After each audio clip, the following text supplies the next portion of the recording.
while since we've seen you guys, huh? I'm sorry we missed you, but that's what happens when you finish one season and gotta get ready and prepped for another. Well, here we are. I am Dave, or DM Dave, as I'm known around these parts. I am the host and owner of Sputter Media. You can catch our other show. We just started a new show on Saturdays, bi-weekly Saturdays. Tomb of Annihilation, a new 5e D&D game. So check that out on Saturdays and also on YouTube. That's the last little bit I'm going to do to promo the rest of Sputter.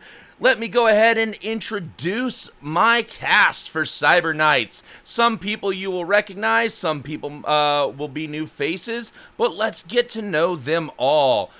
First and foremost, we have our big exec, Mr. Yam Spurts. Yam Spurts, played by Joe. Go ahead and tell them who you are and where they can find you, Joe. Hey, hi. What's up, everybody? Joe here, or as you can find me anywhere on the web as Snack King, and or any iteration of those letters, words in Snacking King. Um, yeah, I'm playing Yams first. Super excited to be here. Missed everybody. Man, we all missed each other. It's been brutal in the chat leading up to coming back, hasn't it? Mm-hmm. But we are back, and we're happy to see you guys again. I forgot to share my question. We do our traditional getting to know you question. So let me kick that off to Yam first. Before I do share the question, I want to throw a little shout out to Phantom Liberty. Cyberpunk 2077 Phantom Liberty just came out. And of course, we have that video game to thank for the TTRPG that we are enjoying now. Yes, Cyberpunk 2013 came out before, and then Cyberpunk 2020, but it was the popularity of the Cyberpunk 2077 video game that led R. Talsorian and CD Projekt Red to work together to make Cyberpunk Red. So here we are. So definitely want to give our shout out. It was I'm enjoying the shit out of Phantom Liberty. I haven't finished it yet, but I want to ask, since playing this game, since playing Cyberpunk Red with me or with anybody else or whatever, I want to know how that has expanded your understanding, taste for, affinity for, or the cyberpunk genre as a whole. What other things have you been led to explore in cyberpunk after playing this game? So go ahead, and Joe, Yam, go ahead and tell us your answer to that question. How has your how have you dived into the cyberpunk universe after playing this? I reread my collection of Isaac Asimov books. I mean, yeah, that's a thing. That's a hell of a deep dive, depending on how big the collection is. I have like 5 or 6 books. Decent. I mean, Asimov is short. Like he didn't make really long. These aren't like Tolkien-sized novels, but yeah, decent reading material there. All right, cool. Let us get over to another familiar face. He joined us late in the season during season 1. Banshee, go ahead and tell them who you are and where they can find you, and how have you explored cyberpunk since? Hello, chat. It is once again the voice of Banshee and Professor Midnight coming at you. You can find me at my Twitter handle at TVJade. And ever since I've been playing this game along with these fine folk, I have been interested in the lore of Cyberpunk, because I was looking into the Bartmosh incident, the data crash, the Black Wall, the crash of the first net. Mm-hmm. Yeah, I will say Raish Bartmoss is a personal hero of mine. I wish he was real, and I would love to see him fire sale the shit out of the internet that we know and love and hate today. Sorry, there's my little cyber terrorist vibe getting off there. Say, hey, my NSA Watchmen, this is a show, this is entertainment. Just keep that in mind, all right? So, Thank you, Banshee. And then, of course, we have another familiar face, Legion. Legion, go ahead and tell them who you are, where they can find you.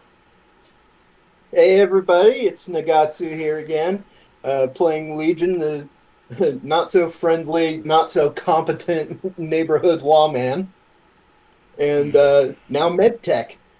You can find me just about anywhere at Nagatsu underscore Seiken or iterations thereof.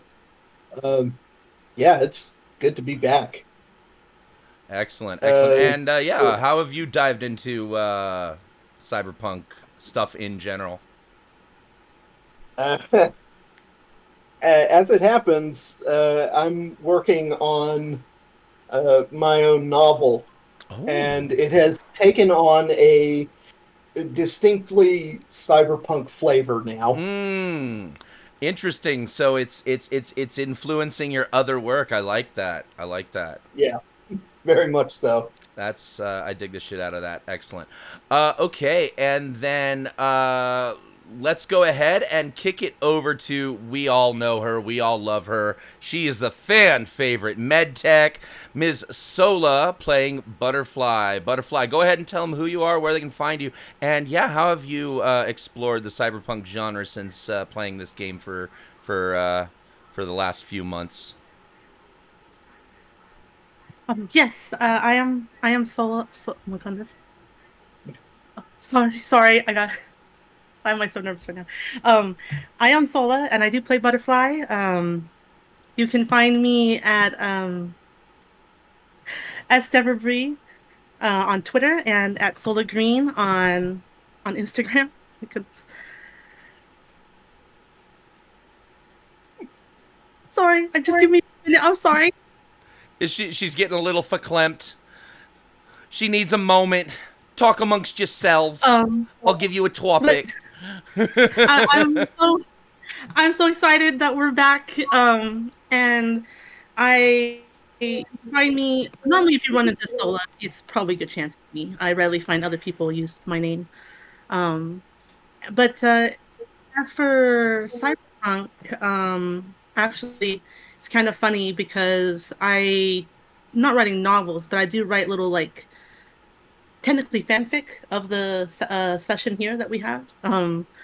And so my art, because I like to draw my own little characters, sometimes has become a bit more cyberish. I tend to add like little cyber-esque accessories now.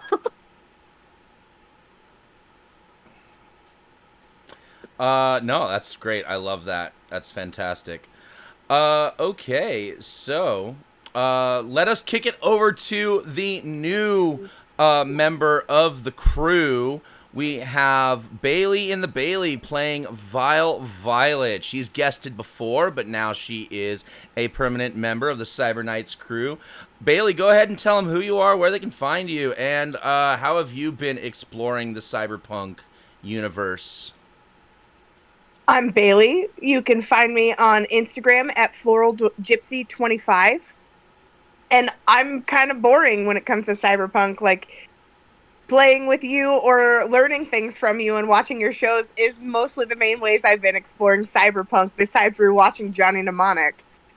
Oh yeah, Callie Chris and I just recently watched that because she'd never seen it, so I showed her Johnny Mnemonic, and It's like the most cyberpunk-esque movie that you could think of, in my opinion. well, it is very much so because it's based on one of William Gibson's novels, and William Gibson is I don't know if I would call him quite the father of cyberpunk. But he is definitely the most well-known novelist in the cyberpunk genre. That's for darn sure. And both William Gibson wrote Johnny Mnemonic. He also wrote Neuromancer, which was the foundation of the Matrix movies. So, and very specifically, fun fact, the bodyguard that's guarding the Solo that's guarding Johnny Mnemonic during that movie, she is also in Neuromancer and is the basis of the Trinity character from The Matrix. Oh, cool. Yeah. Yeah, I'm a wealth of cyberpunk knowledge, but she just touched on one of my absolute favorite films. And yes, very, very, very cyberpunk reference there. I know how to hit the nail on the head sometimes. Yeah, well, I'm just glad it wasn't my head. That is all, sir. Excellent. So before we get into recapping what happened last season, let's get a quick little shout out to our corporate overlords. We've got a little ad from our exec, Mr. Yam Spurts. Go ahead, Yam. Tell us a little bit about Dubby. And Eric should be popping the link in the chat there for us. Yep, just did. When it's late at night and I'm sitting at my desk and the Globe Night City is burning through my window and I need to get through this project, I turn to Dubby, Energy Drink of the Future. It is derived of the coffee fruit, not bean.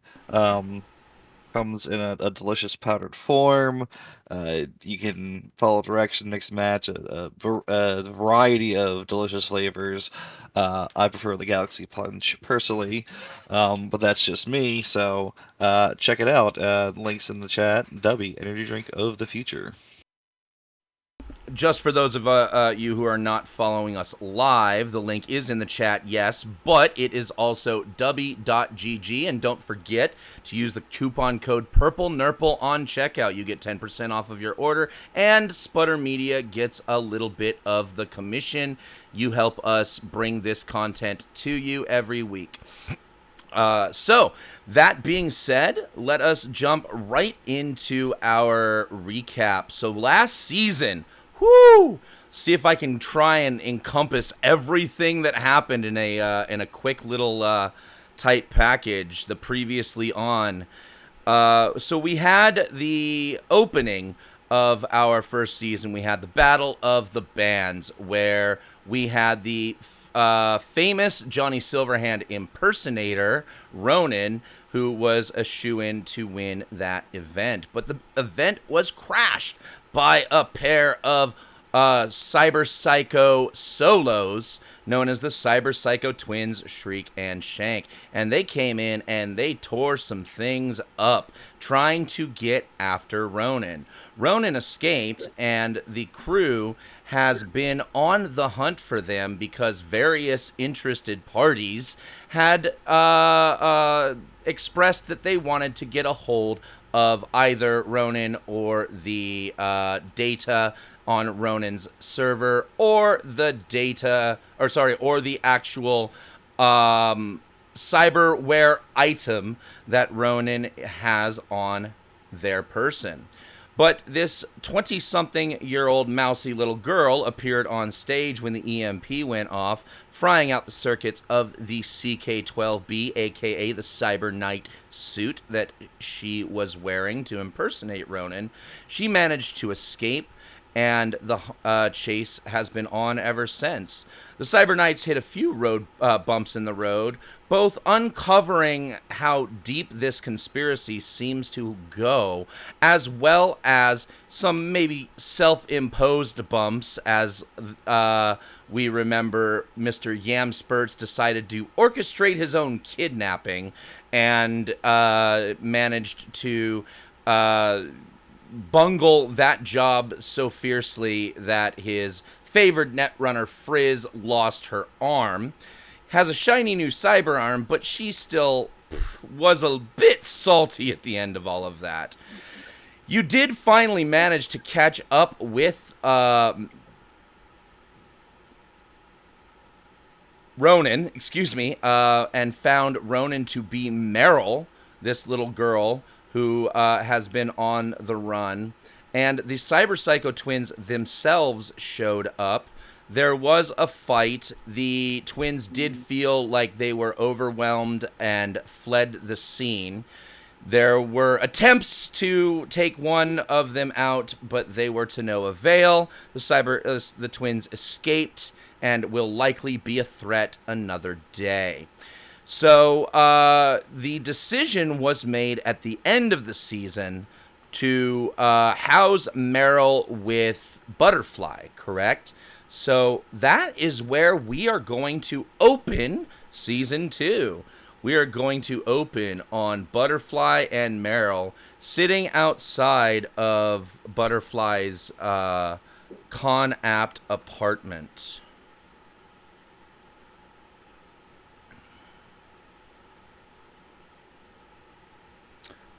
And Meryl is just kind of sitting there, worried, hands on her knees, seems very distressed.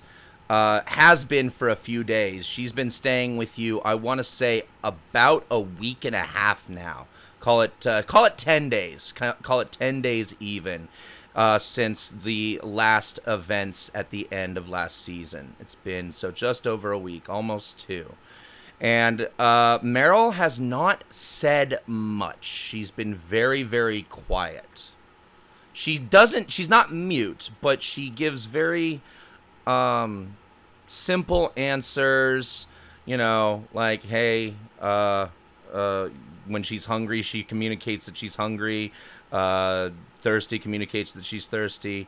But she's not really trying to engage much conversation whatsoever at the moment.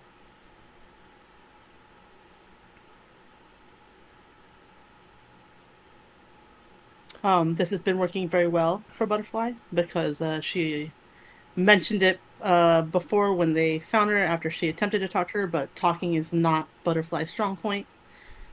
So she has been grateful that Meryl hasn't been talkative. Not that she doesn't care, just she wouldn't know how to respond well. And seeing her like this, she does kind of stare at her kind of deadpan with a light frown. You alright over there? No, I mean, not really, but she admits that she's not okay, but doesn't seem to want to expand on that whatsoever. But like, who would be okay after what she's been through? Particularly, give me a human perception check.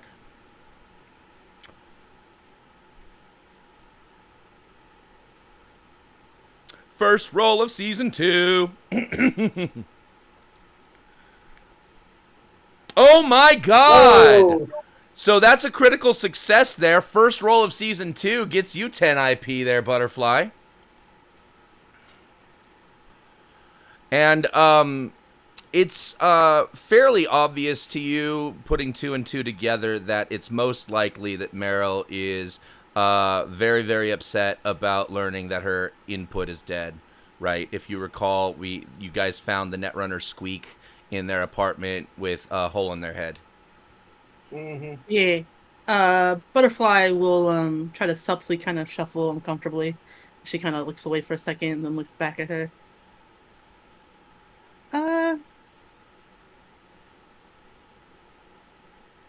Right, give me a moment. Butterfly is gonna go to the group chat and be like, Banshee, come to my place, and she's gonna shoot her address to him.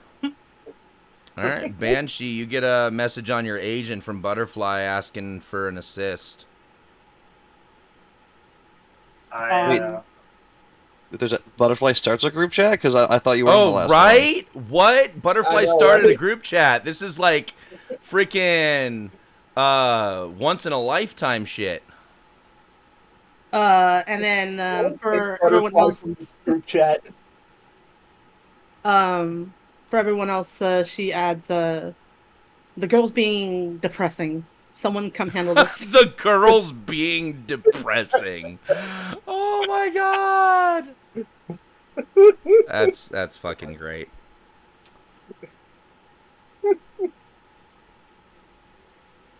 So, wait, so you say that's in the group chat, or that was just to Banshee? The message for Banshee to come was to Banshee. But then she also adds to the rest of the group because maybe a group just being alone would probably help her. She doesn't know. Butterfly doesn't know how to comfort nobody. And you guys were your Conapt was in the war zone, right? Yes, it is. Yeah, so not too far out of Japantown, you get pinged an address on your agent Banshee of a Conapt in uh, outside of central Little Tokyo. Looking at my agent, and I don't think it's too far from my place, so I'll make my way over. Excellent, excellent. About an hour or so it takes you to get over there, but you arrive.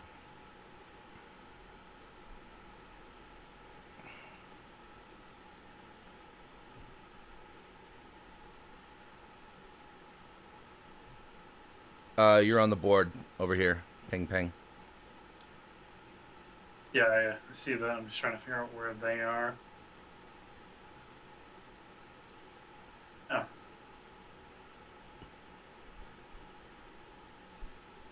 And you see Meryl and Butterfly sitting outside the con app next to one of the tables out there.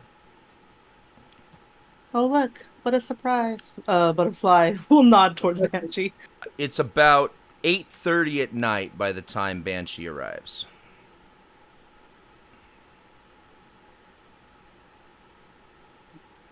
what's going on?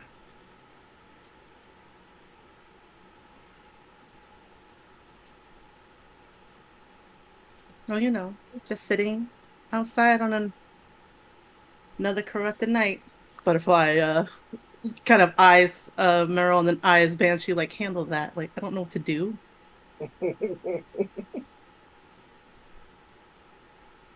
So I will take my guitar off my back, lean it up against the table, and sit down.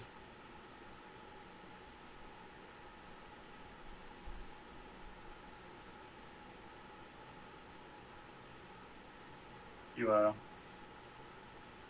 been getting any sleep lately? She kind of shrugs.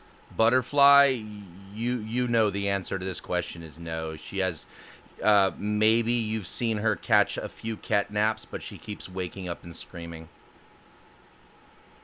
Butterfly not so subtly shakes her head. Yeah, I know what that's like. It was about a few good months. It was like that after my parents died. She at the mention of death just starts bursting into tears. And it's like a dam broke, and she just starts bawling and saying, I just wanted to try and be like him. I just wanted to try and be like Dad.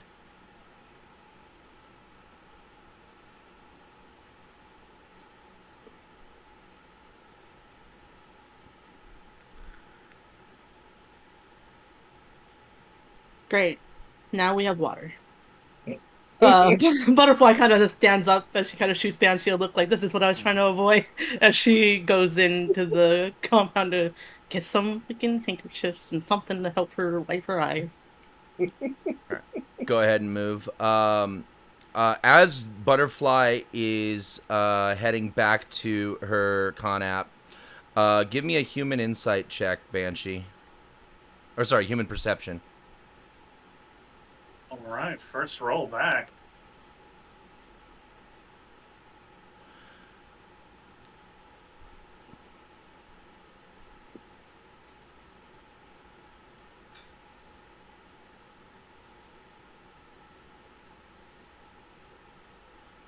Where are you? It should be on the right side under social skills. Got it. Yeah.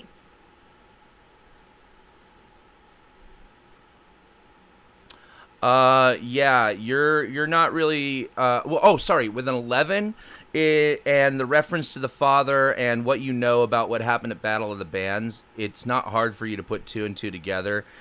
She's talking about Silverhand. it clicks when she said she just wanted to be like Dad. It clicks for you based on what she was doing, what she was saying. She's implying that Johnny Silverhand is her father.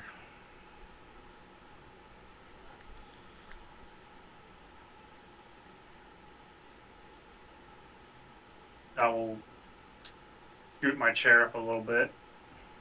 And how well did you know him? I never met. He died before I was born.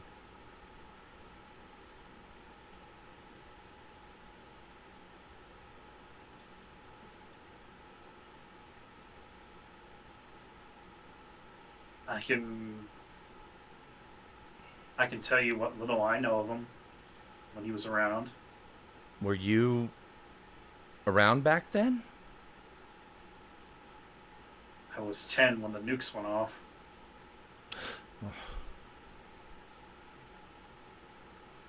I was born a few months later. The nukes went off before I was even on this planet. Before I was in this shithole.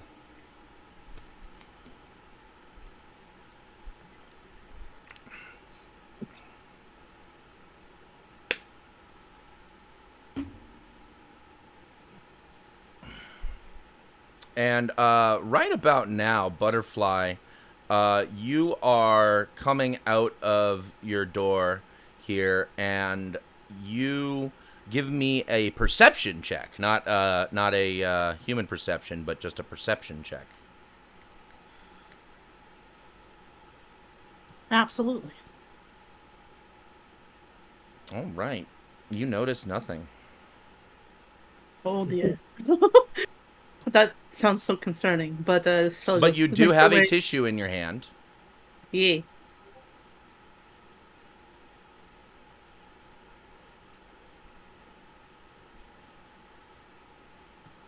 Yeah. For your face. Meryl takes the tissue, sniffles, blows her nose into it. Banshee, go ahead and give me a perception check. It's a regular perception, not a human perception. Correct.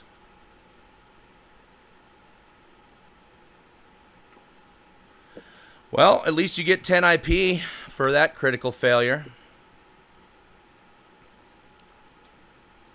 Yep.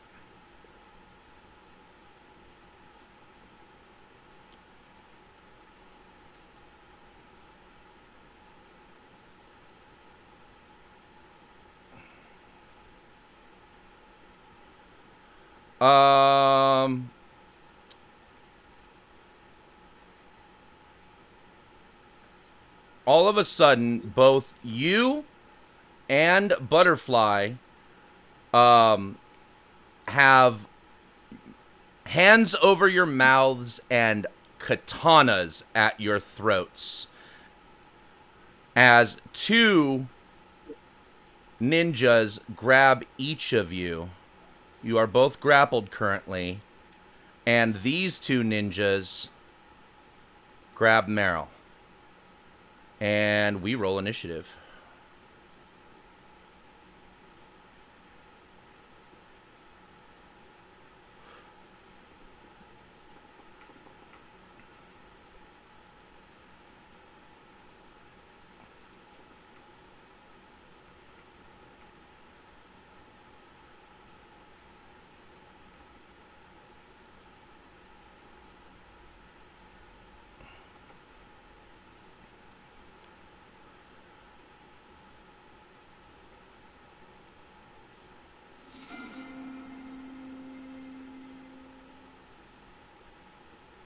All right, first to act is the Arasaka ninja, who whispers to you, "Do not move, and you will not die." That's all that one does. This ninja and this ninja, I'm actually going to... I'm going to put them on the same initiative. Well, they are on... Oh, shit, they both rolled a 19, so it works out anyway.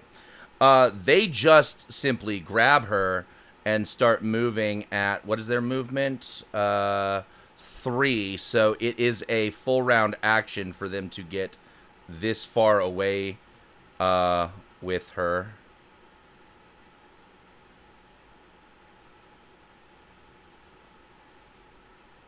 Whoops. But they start moving with her towards the exit. And this one, same thing, says to Butterfly, don't move, and you won't get your throat slit. And you are currently grappled by them.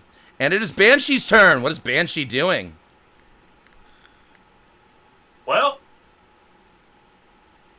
I'm going to take it down lightly from some sucker bastards. So I'm going to try and drop to my knees, buck this asshole, and throw him over onto the table. All right, so you are going to be doing an opposed brawling check, and if you fail, you are taking damage. All right. Care to throw any luck this way? Oh, absolutely.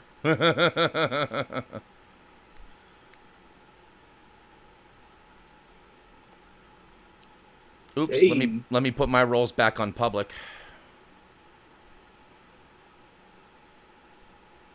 I did their stealth in private, so... Oh, shit! Oh, Ooh. man! Oh, Ouch. so you are going to take damage from their melee weapon. Hold on.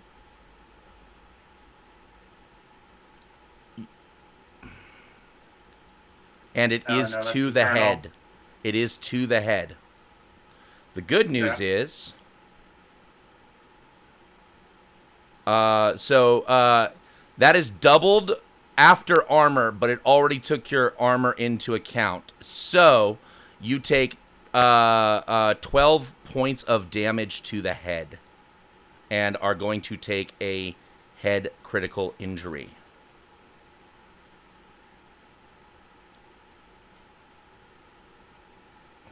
Concussion. All actions are at a -2, and you are still being held.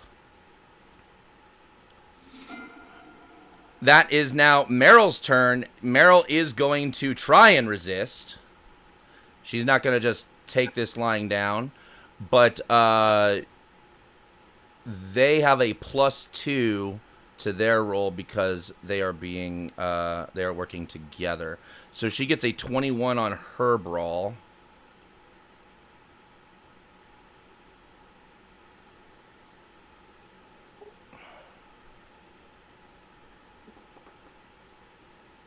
They get a 24. She is still being held. She is not able to break free. Butterfly, you are up. All right.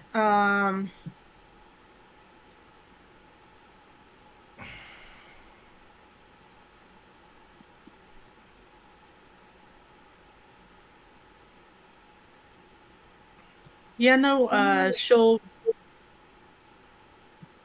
try to break free. I had to apply those extra 6 points of damage because I forgot to actually declare that it was a headshot when I rolled the damage. So, just FYI, Banshee. Try to break free by pulling out her combat knife and trying to gut him with her knife. All right, go ahead and make an attack roll. Again, if you fail, you're just going to automatically take damage and a critical head injury. Yeah, absolutely. Yeah. And so they get an evasion against your melee attack. Go ahead, roll. Oof, I'm rolling good tonight.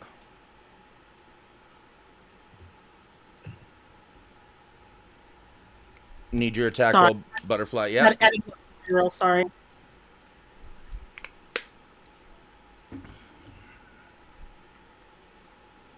Oof. Boy. That is not going to hit, so you are going to take...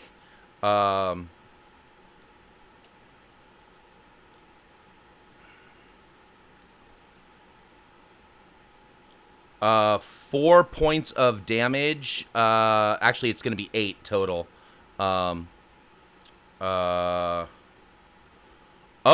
Excuse me, but it's the 8. Well, no, sorry. The damage is calculated after armor, and your armor soaks it all up, which means no critical injury. So your head armor saved you from taking a hit. Whew. All right, next is Arasaka Ninja, and now it's just straight on. We're attacking you because you did not listen to their warning. So first we have...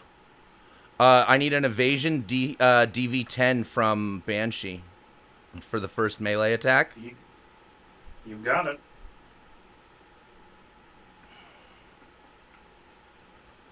Hey. That will succeed. Now here comes the second one. 15, DV15 on this one.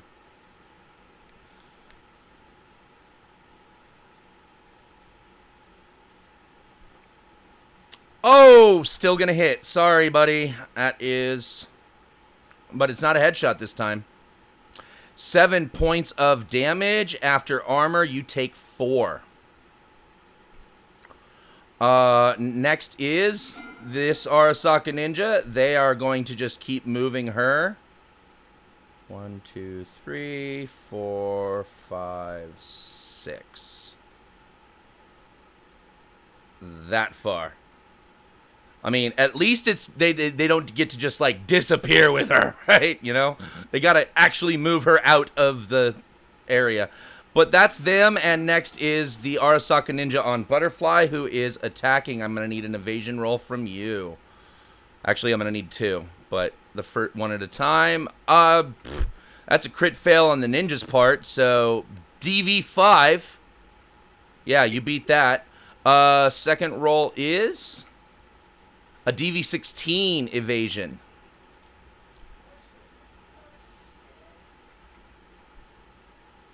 Oh, tie goes to the defender. Sola, Butterfly successfully avoids 2 attacks from this ninja, and it's Banshee's turn again. It's actually in my grapple, and my hands like at my sides, behind my back. You took damage as you were escaping, so you are no longer grappled. You guys are just fighting now.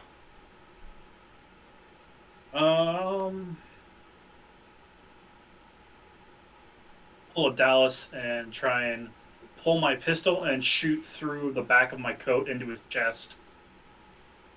All right, give me your shot. These guys cannot dodge bullets, so...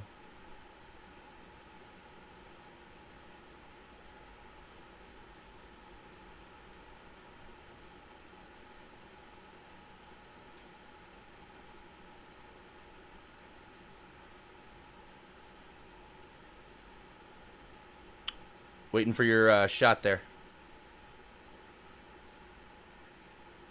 Confirmed and rolling. Oh, there's another crit.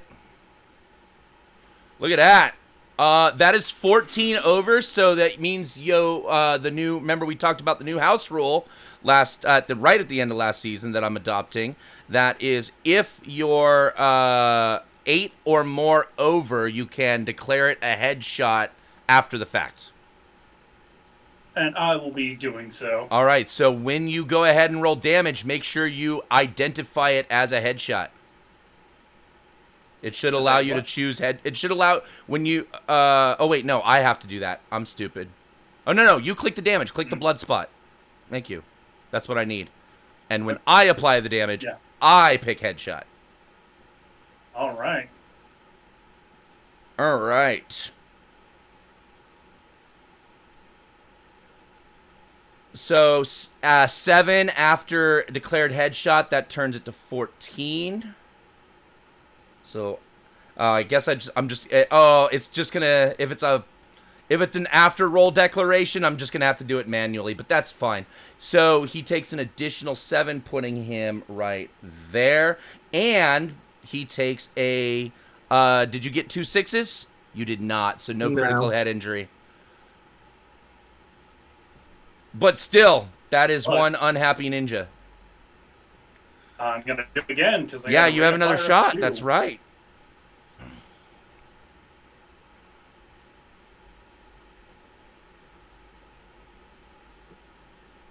Huh? DV 18, 5 over, so no auto headshot. Just give me damage. All right.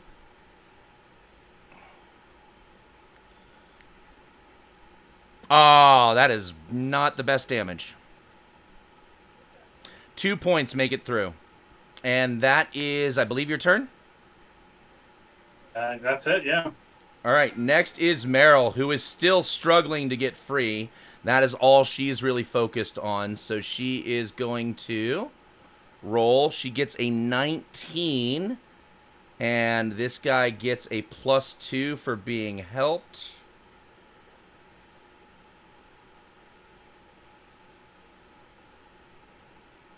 And is able to maintain their hold. They are still holding on to her. She is struggling, just kind of fighting to get away from them.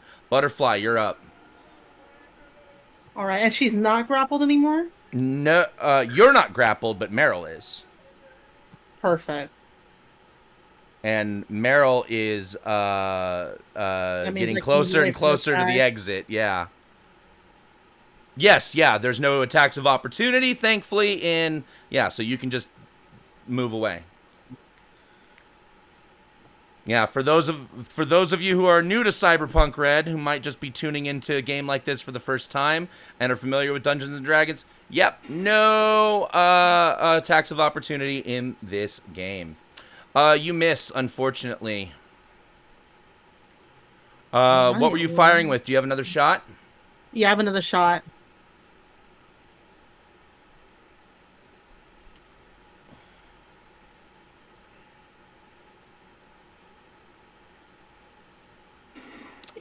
Man, even with the higher roll, can't hit these guys. All right. Anything else?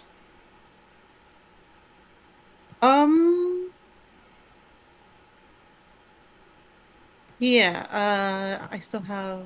Well, no, I can't because I moved my full movement. Nope, that's me. All right. All right, this Sokka Ninja is still fighting with Banshee. Give me your evasion versus these melee attacks coming your way. All right, first one. Ooh. I got 20, but you can still beat it. As far as crits go, that is a low one. But nope, you do not. That is going to hit for...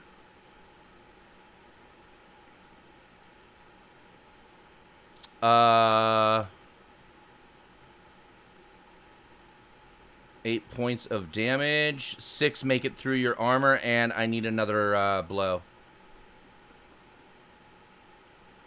Oh, only a DV11 to beat on this one. You successfully evade the second swing. And these ninjas, again, just moving along because they're still maintaining their grip on her. And they get 6 more squares away.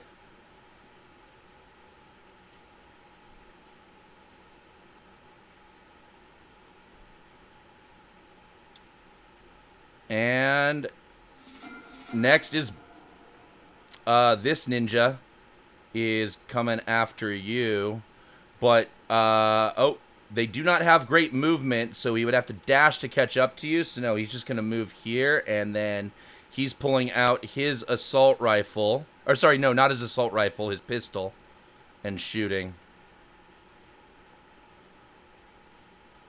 And that's a miss. Banshee, you're up. Well, a time like the present, I'm going to go take off after Meryl. Where's... 4 squares. 6.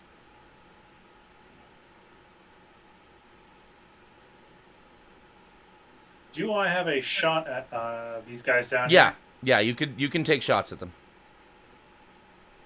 All right, swapping out to the assault rifle. They're not really using her as cover. They're just both grabbing and struggling with her. You know.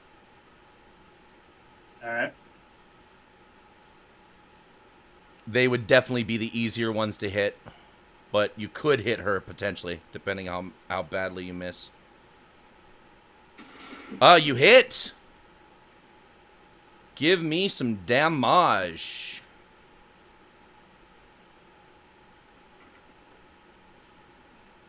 Nice. 6 makes it through. And that's rate of fire 1, yes? Yeah. All right.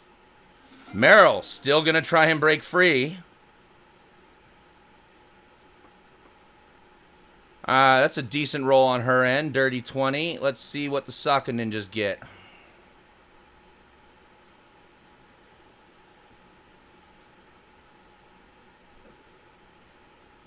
Ha! Meryl is able to break free and starts running.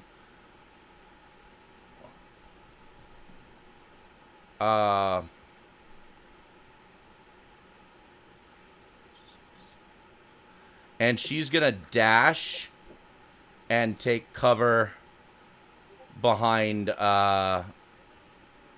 this K-rail, this Jersey barrier right here behind the Conap. So she ducks down behind, and she has some cover right here. And that is Meryl's turn. Butterfly, you're up.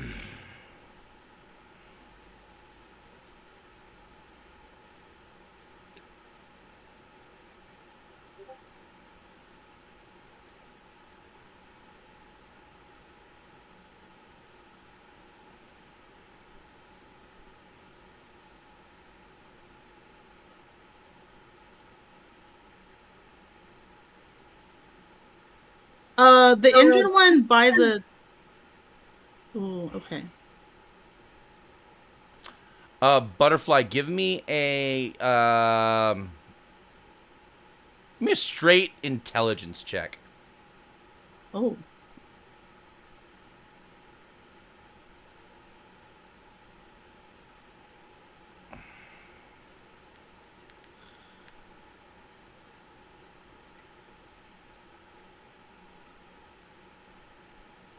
That's good enough for you to not necessarily know how quickly he could respond, but you do know Legion is a cop and knows and has at least some experience in getting places very quickly.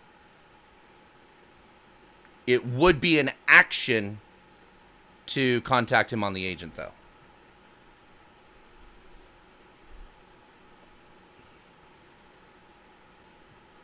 Honestly, at this thought, she's gonna get kind of pissed.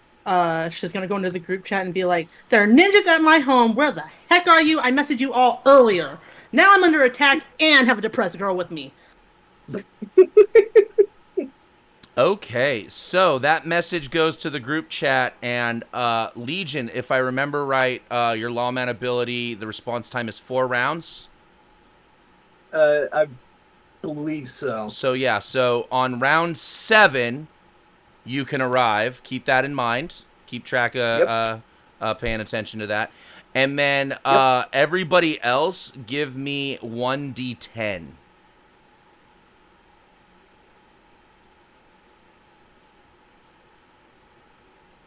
Everybody else who's not here. So that would be Yam and it's just Yam and you, huh? No. Yam and Violet. Excuse me. Violet hasn't been brought in yet, so it is just Yam and Legion. Why am I looking at my character give you a D10? You said my name, so I rolled. I know. So Yam, 5 rounds. You are 5 rounds away at the fastest. So, Legion round 7. Yam, you can arrive on round 8.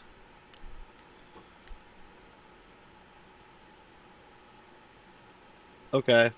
All right, so that was Butterfly's action. Sokka Ninja is going to come here and same thing, just going to run up to you and take a shot with his pistol.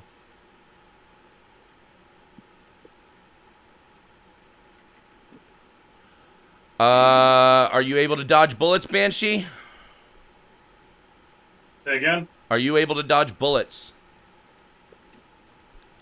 Do you have a reflex of 8 or higher, or do you have a reflex coprocessor installed? No, I do not. Okay, then you are taking that hit. That is 12 points after armor gets in the way. And you are sucking eggs right now. All right, next is these Arasaka ninjas. They don't move very fast, so they're gonna go try and dash to go reacquire Miss Merrill here.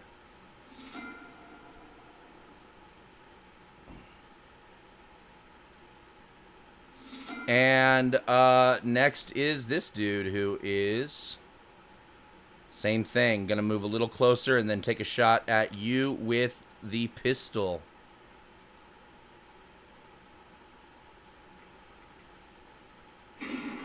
That is a miss. All right. Banshee, you are up. Yeah, I'm taking a good shot at this guy with my assault rifle. All right.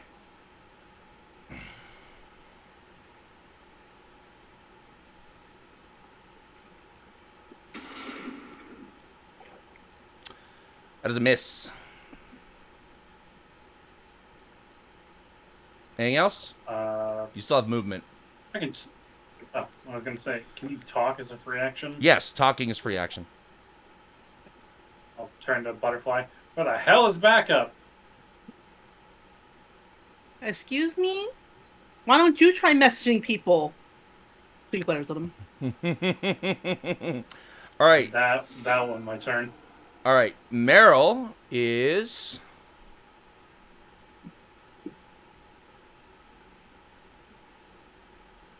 not without her own defenses. And pulls out her own pistol from behind cover and takes a shot at this ninja. And she hits.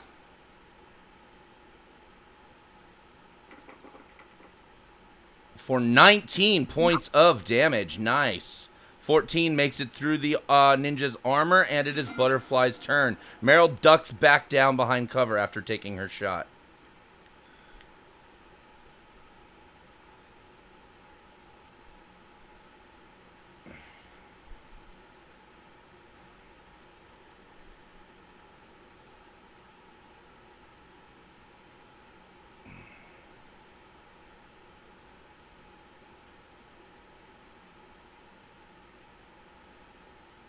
All right. Since these guys want to move up, Butterfly's going to try to take this guy out with blue glass.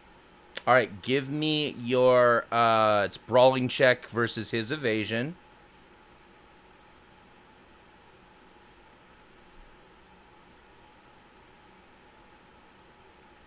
$13. He is able to avoid getting dosed. This guy would be able to avoid her even with a crit fail. Holy cow.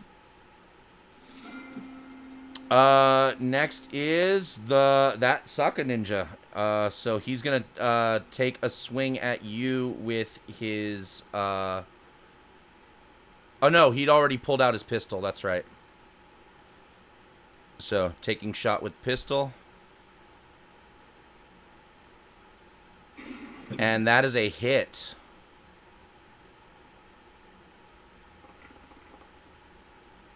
$15 points of damage, 5 after armor. And next is this Sokka ninja who has to dash to get here. Second Sokka ninja dashes to get here. And they are cornering Meryl on the other side of this con. Arasaka ninja shooting at Butterfly.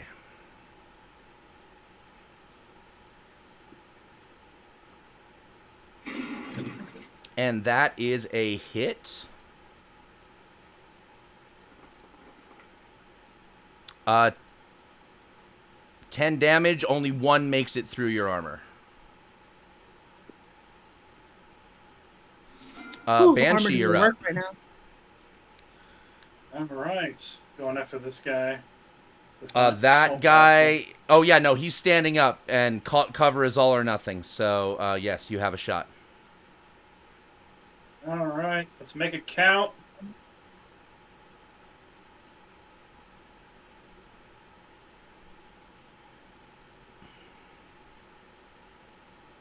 Y'all got luck. I'm just going to throw that out there. 15 misses. I put 4 points of luck in that and still missed. Ouch. I'm sorry. Yeah, You still have movement, though. I will turn around the corner and just go. Meryl, run! Get the fuck out of here. On my turn. All right. That is exactly what she planned to do. She is going to run, and she's going to get this far. That's one move, and then her action is going to be to vault over this other K-rail. So she's going to make a nifty little athletics check here. 15, DV15 is enough for her to vault over and use that to continue her dash around the corner here. So she will play ring around the goddamn Conapt all damn day. Butterfly, you're up. All right. Well, she's gonna keep trying because, you know, she's not about to let these guys just take this girl.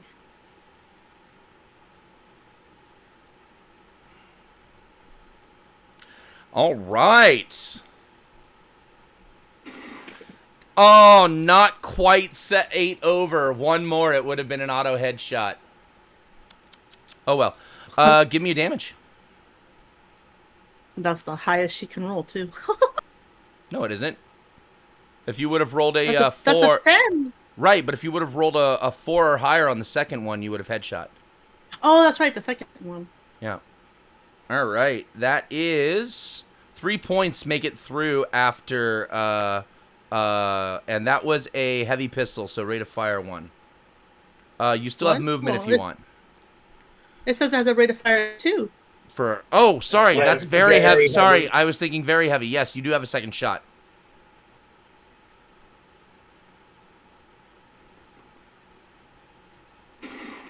That is a hit. Give me more damage.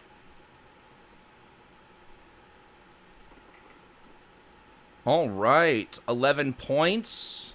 8 makes it through his armor. Whoops, and you still have movement. Sorry.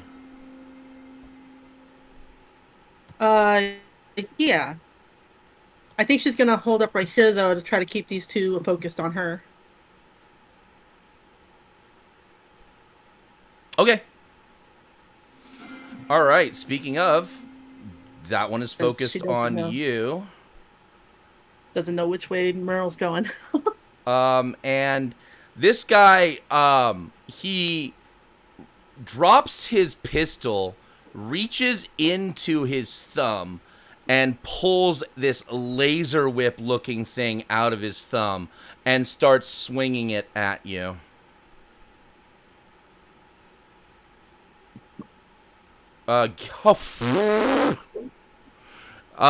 Give me a DV8 evasion.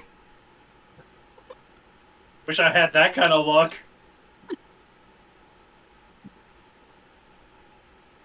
Yep, that beats an 8. He has a second attack, though. DV12 this time.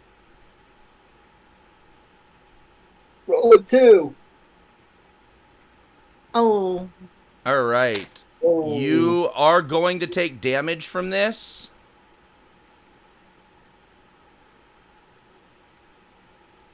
Three points make it through your armor. However, This one is now wounded and knows that he's close to death and is going to start moving away a little bit from you, and that's about as far as he can move with a single movement. Freaking cowards. This one is going to dash, as is this one. This one is going to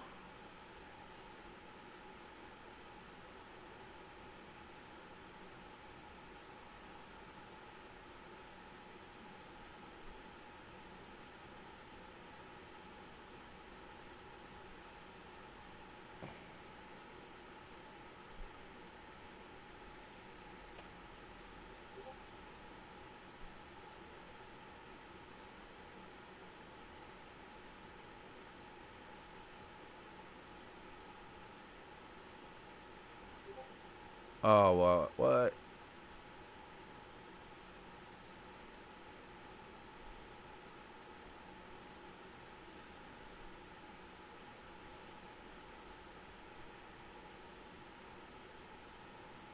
That's not very bright. What's this? He's popping smoke.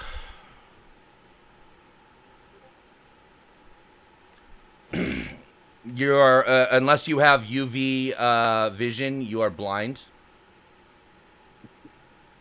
These guys.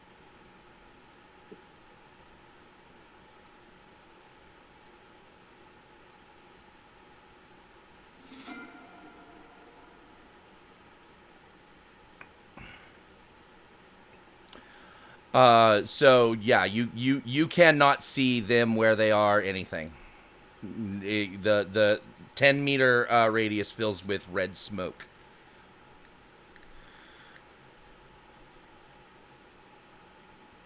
And it is Banshee's turn.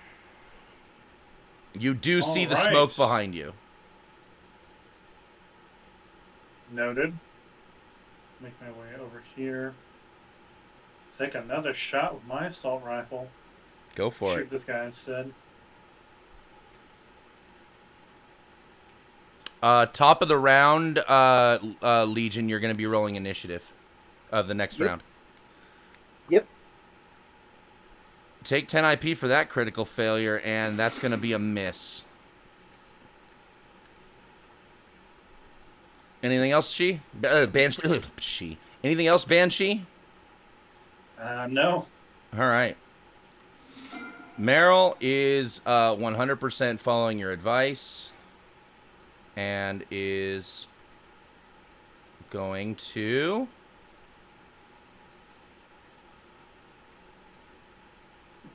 use the stealth function of the CK-12B Cyberknight suit and basically goes active camo mode. Nobody knows where she is now. Butterfly, you're up. All right. You are surrounded by smoke. She does know that they were generally this way. She doesn't know where they are at. You know the general direction they were in, yes.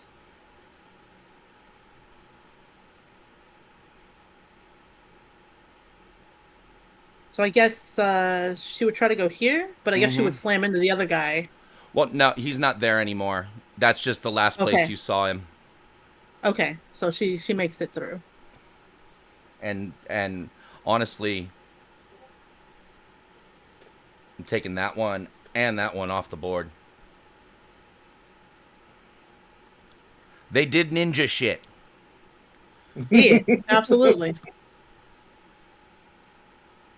She's gonna kind of glow her when she doesn't see him on the other side of the fog, and then look back and glow her. She's like, God darn it. You still have movement and an action. He's gonna. Or sorry, you did your movement. You still have an action if you want to move more or do something.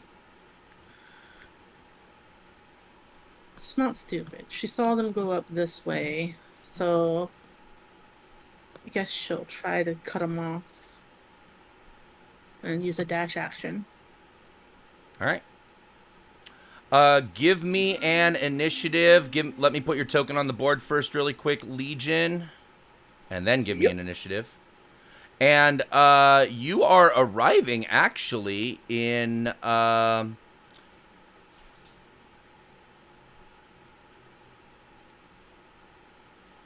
technically, did you already add the vehicle to your inventory? Say what? Yeah, you've got the. Oh, but I don't have the. What happened to the image? The Hummer image. God damn it.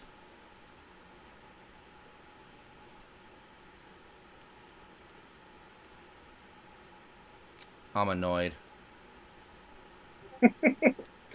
I had.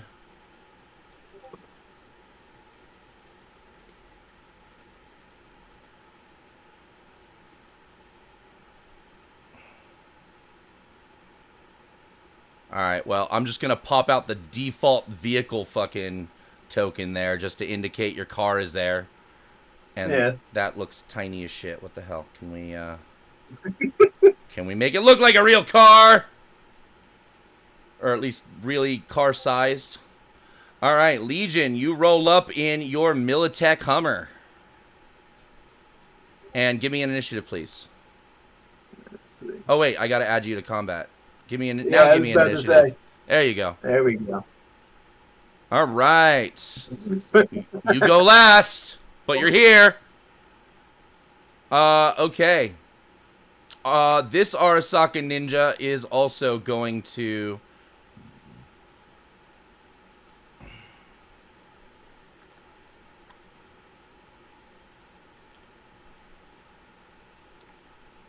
pop some smoke as his action.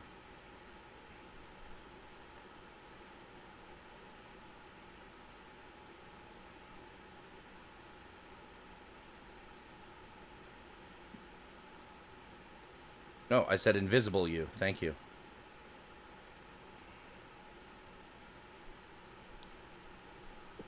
And then the next one is also going to pop smoke as his action.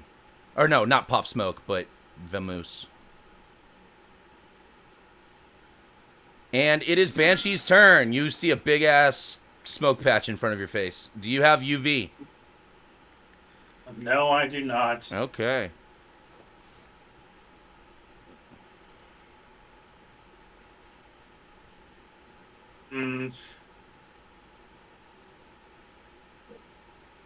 Not much I can do here.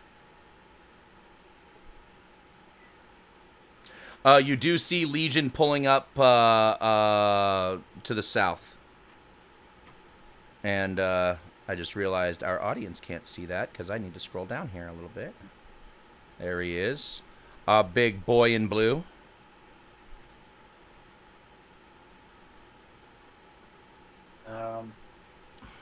Yeah, I'll see him pull up at this point. Mm-hmm. Yeah, you see him pull up. He just hasn't acted since pulling up. I will move around and slump against this divider with my back to the wall and be like, watch out, we got ninjas about. They're fucking slinking around. And I will ready my assault rifle for whoever comes out of this smoke or this smoke. Well, if you just sit there and wait for smoke to clear, smoke clears in, I think, what is it? What's 10 rounds. It's a minute, so it's 20 rounds, isn't it? Oh, yeah, that's right. Yeah. So 20 rounds later, which means Yam Spurts would have also been able to arrive by this time. And they're, the smoke clears and... Well, before that, though, I do have UV. You would have basically just seen the tail end of... they got out of the smoke patch pretty quick, you know what I mean? Okay. And did some stealthy ninja shit. So... Okay. Yes, you could see through the smoke, but you were not close enough to see where they went, and they were not in the smoke anymore when you were looking at it. All right, fair enough. So we are out of combat, and let me get Yam up on the board. I know you didn't get to do much, Yam, but here you go. You arrive. Well, Uh, I wanted to say that as I was getting the call, I was having a jam session with a new associate that I was going to bring with me. Aha. So, would you like to introduce yourself? Vile Violet arrives on the scene. A couple of you did interact with her previously, but didn't really get to know her very well. Banshee, you know who the fuck this is. They took second place at Battle of the Bands. Yeah. I'm kind of just slumped up against the wall, hand on my gut, bleeding all over the fucking place. yeah, I'm gonna be hitting Banshee with the speed heal.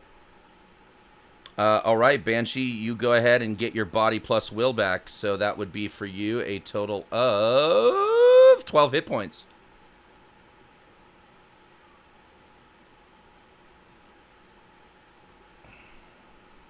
To meet everybody. Weird circumstances. So you, I'll you just, you said I'll you just watched kind the of look girl. over and be like, "Oh, hey, Violet." Hey, What happened? Butterfly went to go get some water. Me and uh, Meryl were talking. She came back. We had Sokka blades through our throats.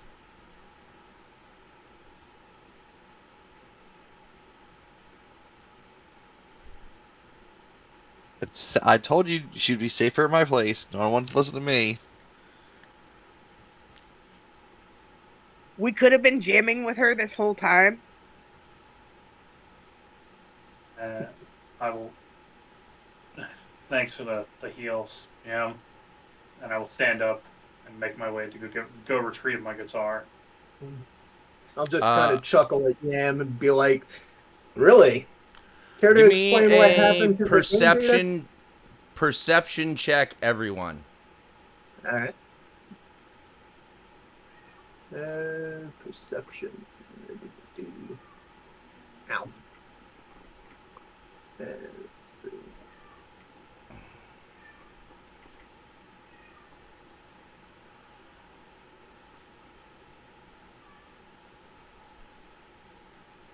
Um, Vile, the first thing that comes to your thought is, who's Meryl? I don't see any Meryl here. And then, Yam, you notice, where's Meryl? Wait, where is she? As far as I just got here, I don't know. While they're down there, I would like to say Butterfly is trying to see if she sees any marks to see if anyone's been through here recently. Give me a conceal, reveal, hidden.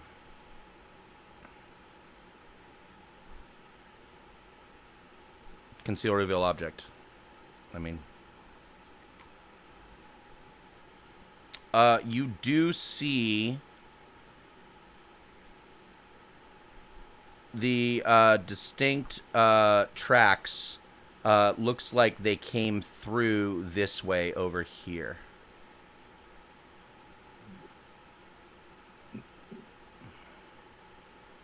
We should follow them, right? Right, Yam? If you can track them, yes.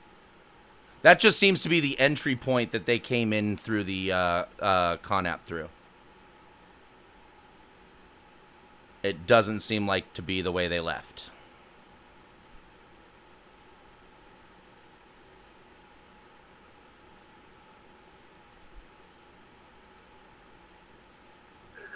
And as I said, Alright. there's no Meryl.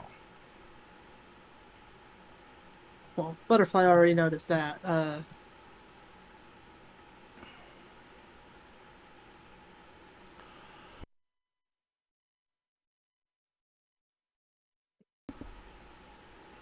She'll spot Legion though, and she'll kind of glare.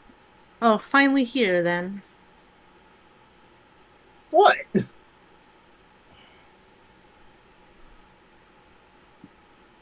Next time I message you, get here before I have to message you about danger. I don't know if they have her or not. Meryl, coast is clear.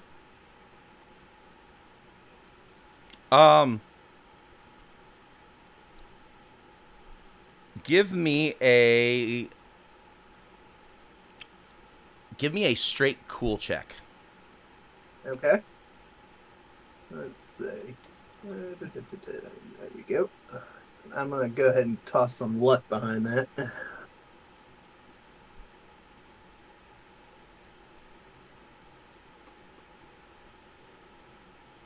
Okay. You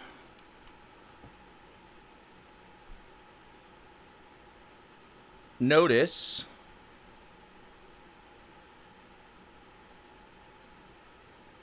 whoops. Meryl appears behind you as the active camouflage deactivates.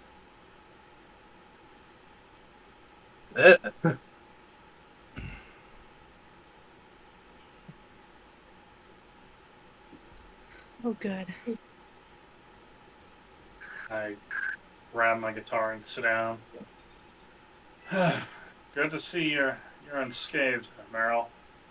As I lean Meryl back slowly. goes back to her seat and notices that the drinks on the table were never spilled, and she shakily grabs her drink and tries to bring it to her lips and ends up spilling it all over herself. And on that note, we are going to go ahead and do our mid-session break, ladies and gentlemen. So that was the first half of episode 1 of season 2 of Cyberknights. And we will be back in 10 minutes for the conclusion of tonight's episode. Nice. All right. So, ladies and gentlemen, we will be back in 10. Don't touch that dial. Just stay tuned. Smoke them if you got them. Do your bios. And be right back in front of your screens for more Cyberknights in 10. We here are at the second half of tonight's episode of Cyberknights, and we just had an exciting little round of Arasaka ninjas just coming in and wrecking the little pity party that was being had for Meryl. So let's go ahead and turn it back over to the Cyberknights and hear your points of view and or thoughts about what has happened and what may need to happen next. Take it away, guys.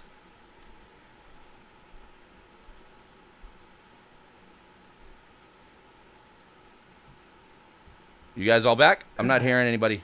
Butterfly. Oh, there we go. He's gonna glance at Meryl. Does she look she's gonna cry again? No, she doesn't look like she's gonna cry again. She does just look like seriously shaken up. This is not. I mean, everybody. Well, give me a human perception check before I share more. And I would say anybody looking at Meryl could make this check. That tracks.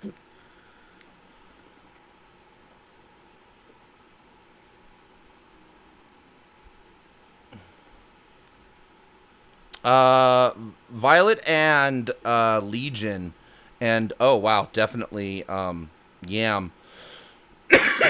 Insight magician over here. So hold that thought, Yam. You're gonna know a little bit more, or pick up on a little bit more. So just Legion and Vile, you guys would just say she seems overwhelmed by what just happened, bullets flying, etc., etc. Yam, you kind of pick up on a little bit more. You would notice that put it this way, everybody carries a gun, at least a pistol, around in Night City, because it's easier to catch a bullet than it is to catch a cold around here. And so everybody carries, but you would say that this is the look of a person who just fired a gun in real serious situation for the first time in their life ever. And they are pretty shaken.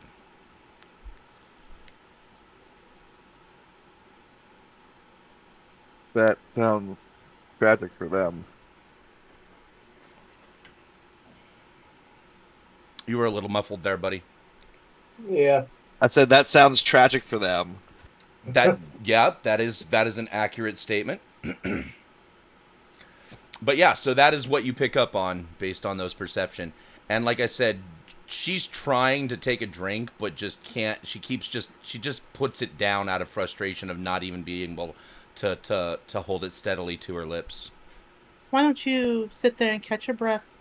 Butterfly will kind of like raise an eyebrow at the glass and the water that's now all over her. I'll go get something to dry you up with and some more water. She kind of turns to Legion and just speaking not necessarily to anybody, but while looking at Legion, she just kind of says out loud, absently, if he hadn't given me the all clear, I was going to bounce. I was out of here. 'Cause, you know, I thought maybe I'd take a chance and I'd be safe with you guys, but clearly I'm not. And you kind of get the sense, again, she's not speaking for anybody, but she's questioning whether or not it's in her best interest to still be around you guys. Butterfly kind of scoffs. You're not safe anywhere so long as you're wearing that suit, honey. I'm sorry to cut it to you, babe, but you're not safe anywhere. At least you're living, and I think your odds are much better when you have backup of some sort. We'll get that cloth. At that, I'll just kind of approach Butterfly and grab her by the collar and kind of drag her away. No, that's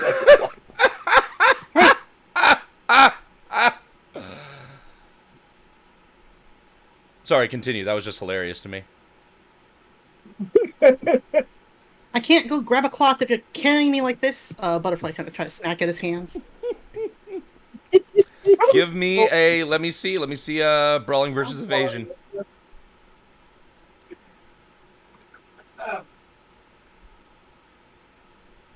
What was that? Let me see a brawling versus evasion. All right. Oh! Da-da-da-da.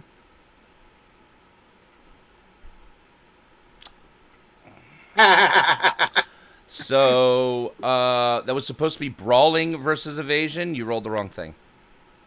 So I'm not counting that one. It's my evasion, you're brawling. You're trying to lay a hand on her. You were trying to grab her, you said. And she's trying to smack me. True, that was a confusion, but I was trying to resolve the, did you even grab her in the first place, you know? Did she need to smack your hand at all? No. No, it was more like, she's like, That would can't be a touch no. this. She's more like, can't touch this. She just like gets out of the way of you trying to even touch her in the first place. In that case, seeing him try to go at her, she dodges. She'll just raise an eyebrow at him and scoff at him too. Yeah, just like your response time, huh? And she'll walk back to her house. Oh! Damn! Shade getting thrown. Butterfly, don't make me laugh right now. Give me, Legion, give me a straight will check. For emotional damage. I'm not kidding. Yes. Okay, you do not take any humanity loss from that insult, but it was pretty stinging.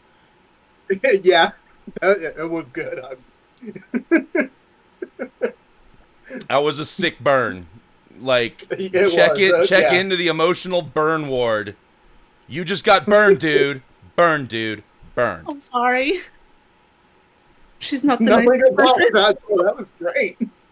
No, no, no, no, no. Don't apologize. That was amazing.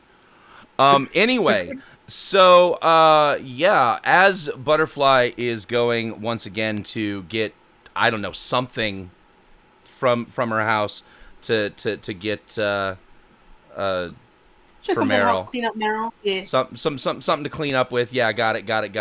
Banshee's like, don't make me laugh. He's literally in stitches with laughter. And also, you know, other things like nanoparticles trying to heal up his massive bullet wounds right now. You guys hear a clink clank as a couple of pieces of lead get pushed out of Banshee's body by the speed healing effect.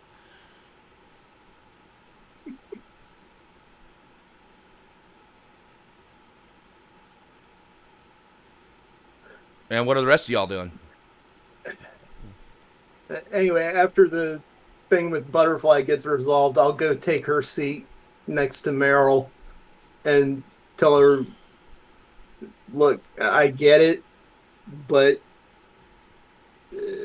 as rough as it was put, Butterfly is right. What would have happened to you if we hadn't been here? It's hard to answer that, but I do think that we need to figure something out other than just sitting around waiting for Arasaka to come after me or whoever else seems to be after this thing. On that point, we agree.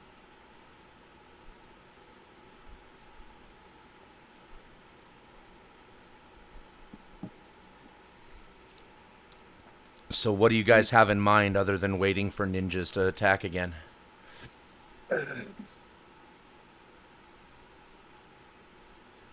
We need to find tech that we can trust to look at the suit. Squeak got a pretty good look at it, and she can share. We're about to get some info dump here. She can share some information about what she knows about the suit. So she will share with you that she found the suit at a junkyard, and it was just her and Squeak looking around for extra parts. Squeak, being a techie net runner, liked to do a lot of building, mess with a lot of stuff, and they didn't have a ton of money, so they would go to the junkyard to find usable parts, and they find this suit in an Arasaka case. Pretty fancy case. Didn't look like junk. Didn't seem to belong there at all. And it wasn't really dirty or anything, so it hadn't been sitting there long. But we grabbed it and we took the case home, and we checked this thing out and discovered what it was. And it essentially is a bionic armored net suit that allows the user that is interfaced into it to change their appearance in very sophisticated holograms that are almost indistinguishable from real life. This is cutting edge hologram technology. You guys have never seen something so realistic on your holovids or on the scream sheets or any of the technology that you guys have seen before. This looks like something that belongs in like 2099, right? Quality realism. This is like, you know, the Widow's Veil for our Marvel fans out there, that just really, you can't tell it's not the real person. Also, it has, as you guys just witnessed, a stealth mode capability and active camouflage. I will give some mechanical information for game statistics because this is a homebrew item. So it has 15 head and armor SP, but you cannot equip armor or head armor or body armor over it and get the benefit from any additional head or body armor. It has a prototype nano armor bodysuit developed by Arasaka. This armor is concealable. It can holographically project nano images to give the user active camouflage. It can also holographically replicate any article of clothing or the appearance of any person that has been scanned by the user. It takes an action to scan a person or article of clothing or to activate infiltrator mode. It gives you the bonuses of +4 to stealth, +4 to evasion, +6 to wardrobe and style, +2 to conceal and reveal object. It is a super luxury item worth 500,000 eddies. Worth how much? $500,000. 500. That's it. That's literally the highest item cost of anything beyond that. You're just giving a custom number to it. Literally, this is the highest value in the economy of this game. For anything that is not property. For anything that is not property. Be clear there. Anything above 500,000 eddies is just GM making up an arbitrary number because they just want it to be worth way more. I could have said that, but I was just marking super luxury when I created the item. Like, I could have just given it a custom number, but I just marked it as super luxury. So that's it? No, it's actually literally priceless because this is a prototype. This is not in development. This is Arasaka's only copy. Here is another important information she shares with you how it works. It is interfaced directly into her neural link. And it is normally something even a netrunner or user would be able to connect or disconnect normally. However, the EMP at Battle of the Bands fried the connection and has melded it to her neural link. There's no way to remove it from her without removing her brain.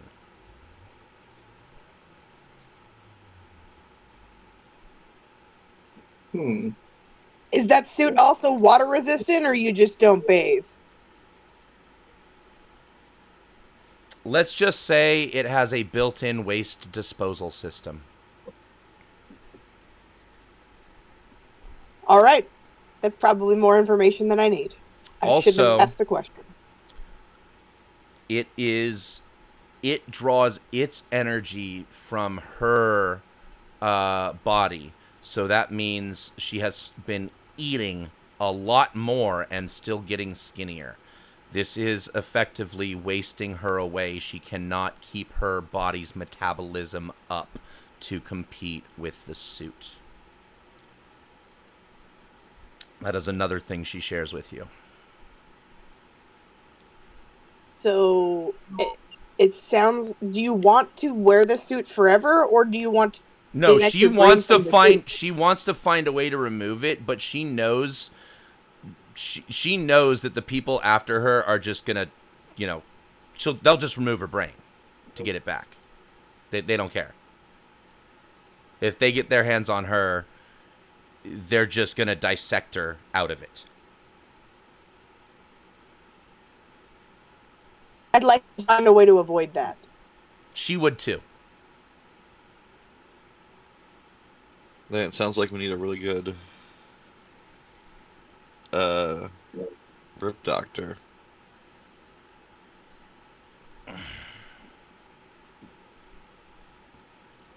Ooh, that is a lot of explaining. So I think by this time, Butterfly would start heading back. Should have a new, fresh cup of water for Meryl and a towel and a blanket. to cover her. How much of that do you think Butterfly would have caught? Of the information? Yeah, I'm just curious how long it would have actually taken you to go get the water and whatnot. Honestly, I think she probably just missed it all because Butterfly Okay. took the time No, to no, kind no. of. That is important for my understanding. Yeah, What does Butterfly know right now? Butterfly knows none of any of this. So, what is everybody else's reaction as Meryl is finishing her story and Butterfly is walking up with her cup of water? I'm kind of half paying attention and lost in thought, scribbling some imaginary notes, for lack of a better term, um, trying to figure out a way to keep Meryl safe without putting anybody else in danger.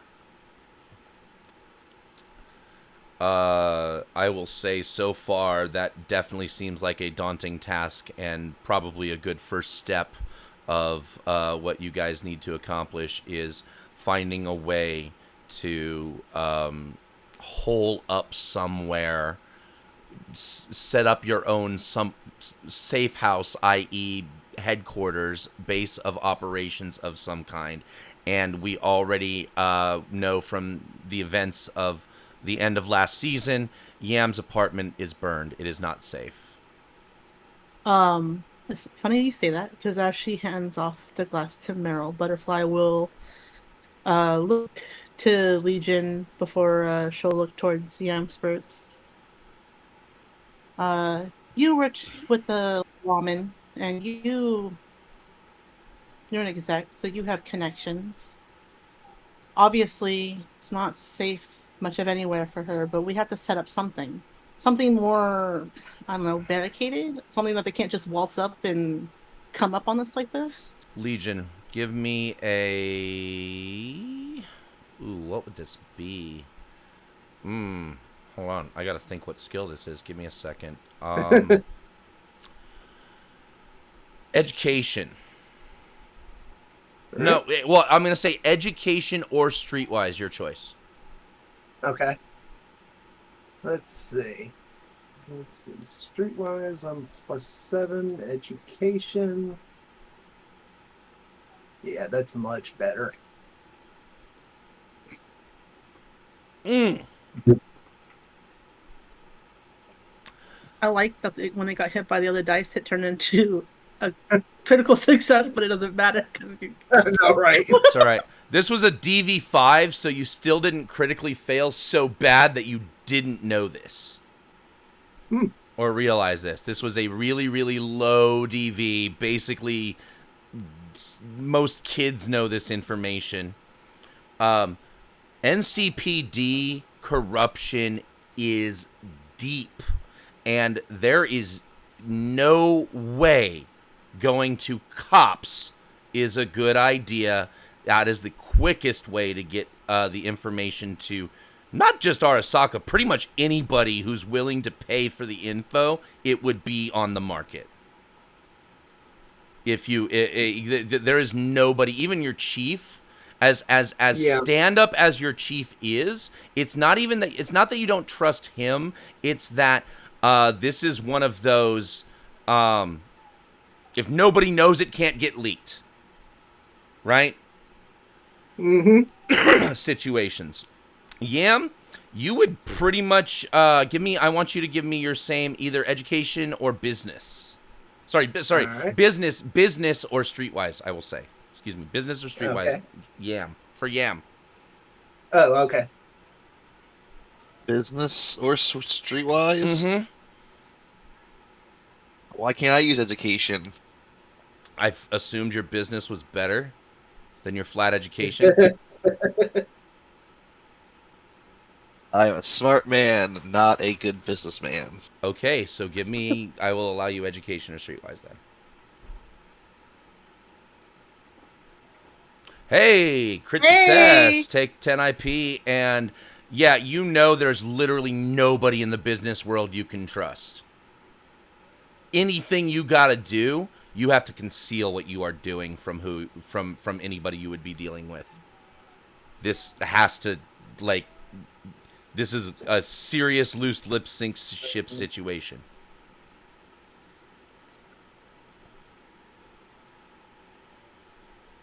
And in the world of corporate espionage, this is you would know something like this happens upon your lap. You play it close to the chest because you wouldn't trust your bosses either, right? You wouldn't trust your bosses. You can trust your underlings as much as their loyalty allows, which, speaking of loyalty, did we discuss, I remember you and I went over specifically where Frizz's loyalty is at. Currently, after the events of her losing her arm, she took a hit, and her loyalty dropped to 2. You still are starting with 10 loyalty on Limbo, though.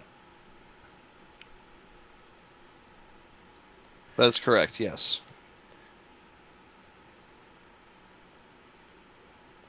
So, you're not even sure if you could trust Frizz with this information entirely. Limbo's pretty secure.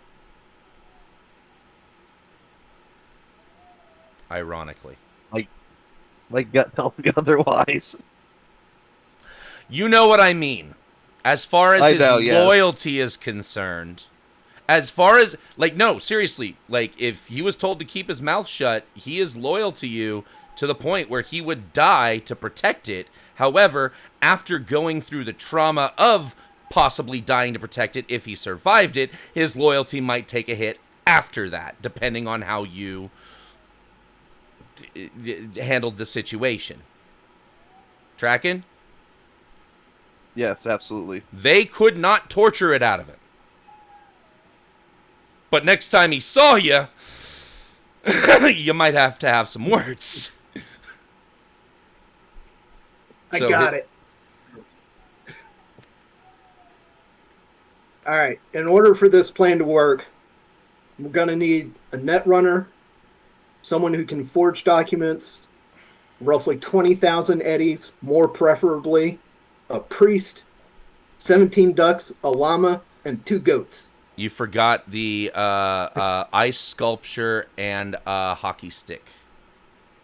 Oh, yeah, that too. But for real, though, I actually do have an idea that it'll be damn hard to pull off. But if we can do it, we might be able to get Meryl somewhere safe. And with the only people knowing being us. Lay out your plan, bro. It's heist movie mode. Take the show. Take the stage. So, what I am thinking is along similar lines as what Butterfly did, using my previous connections to law enforcement, but we're not going to tell anybody. Instead, we are going to need to make a fake case, complete with victims, fake witnesses, and a fake high-profile perp, and get Meryl into WITSEC under the guise of somebody else. Which means we're going to need files planted in the NCPD. We're going to need a safe house. We're going to need resources for Meryl to survive off of. I'm going to pause you there, bud. We are going to need... Huh? I'm going to pause you there, bud. Based on your previous role, Yam, all of this is already sounding like a bad idea. You think even...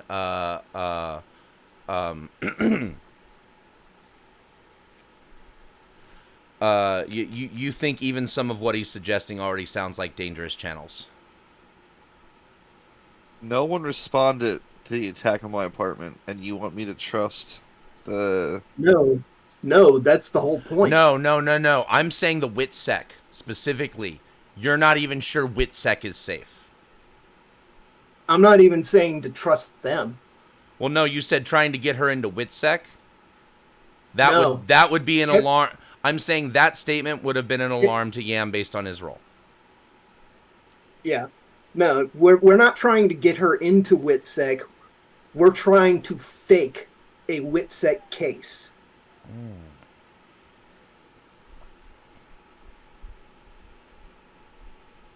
I'm not going to How say does that what, help that, us? that changes things entirely based on Yam's own interpretation or anybody else's.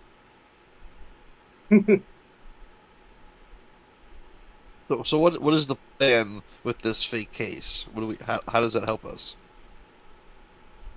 By having the entire case be fake, nobody's going to be invested in finding this quote unquote witness. And if all of the files and documentation are forged but there and pass muster, then nobody is going to think within law enforcement to look deeper into it. So I'm gonna break you right there. You basically, I'm not even gonna lie. You're effectively asking for a fucking wish to get the kind of like in D&D terms, right? Like Yeah, no, I know. wish spell. In order to get the documentation that would stand up to the kind of scrutiny that you're implying, would not be within your feasible capabilities without having god tier forgery. Gotcha. Damn, that's unfortunate. You're not high enough of the food chain to make that happen. If you were the general, whatever rank it is that's in charge, maybe. Well, rank would have nothing to do with it. If this plan would work, then I mean, your plan would work no if you other had god officer, tier forgery. yeah, no other person would know about it except for me. At least that's in law enforcement. I think tying. Let me throw the camera over to Vile and Banshee. While this is going back and forth, I want to hear what's going on through their heads.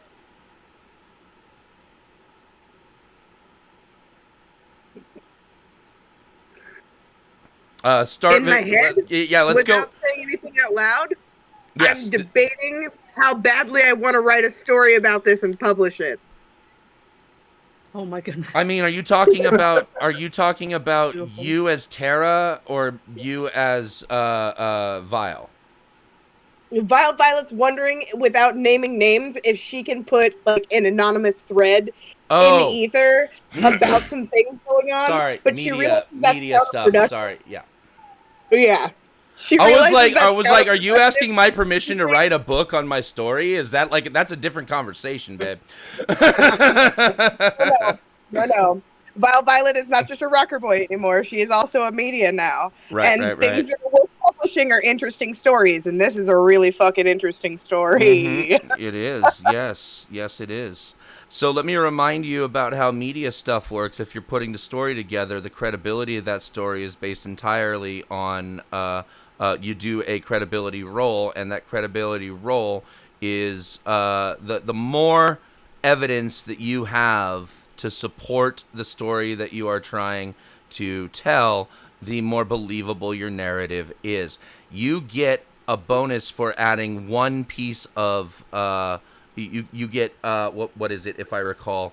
It is a +2 bonus to your credibility roll if you add one piece of evidence. If you get a 4 pieces of evidence, you get a +5, and they stack for a total. A +4, and they stack for a total of +6. So you are guaranteed at least, no matter what your roll is, a 7 or lower succeeds at convincing the audience of your narrative.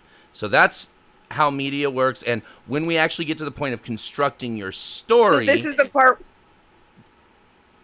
this is the part where you need to start looking at how are you going to gather evidence to support your story. So you need to, in order to max. Debate. Go ahead. Sorry. It's an internal debate, anyways, because I'm like, that wouldn't help hide Meryl at all if I started publishing stories about her. But how No. interesting, and how many people would want to read my stuff about a tech suit? the way to gather evidence or information on that is overwhelmed right now by the inner debacle on whether or not to try to do it. Well, what I'm doing is taking the opportunity to make sure you understand that you need to be looking for pieces of evidence in order to support whatever story you're going to tell. You need to be gathering evidence for, and we actually need to identify up to 4 pieces of evidence for you to get the max benefit. Absolutely. That's what I was trying to share with you for how media works. And also, again, I know we have a lot of people who are joining the show to watch us and learn how to play this game. So I like to try and explain how these role abilities work. So I want you as a media to, if you're interested in publishing a story, whether it's an internal debate or not, you need to be on the lookout for evidence. So what would you be doing to possibly collect evidence? For example, recording any of this would be one thing that you could do to start giving yourself some evidence. I don't want to do a bunch of retconning. Otherwise, I'd say I started recording the second she started telling me about the suit. I'm giving you the opportunity to retcon because other things were happening and you hadn't had the opportunity to say what you were doing or what. Then I started recording as soon as she was as soon as I asked the question about the suit, and she How are started you telling recording? me about it. Huh? I have How an are- audio suite. Yes, I that's what I wanted to confirm. I wanted to make sure you had the cyberware and we knew what you needed to do to activate it, right? So you have the audio recorder, which just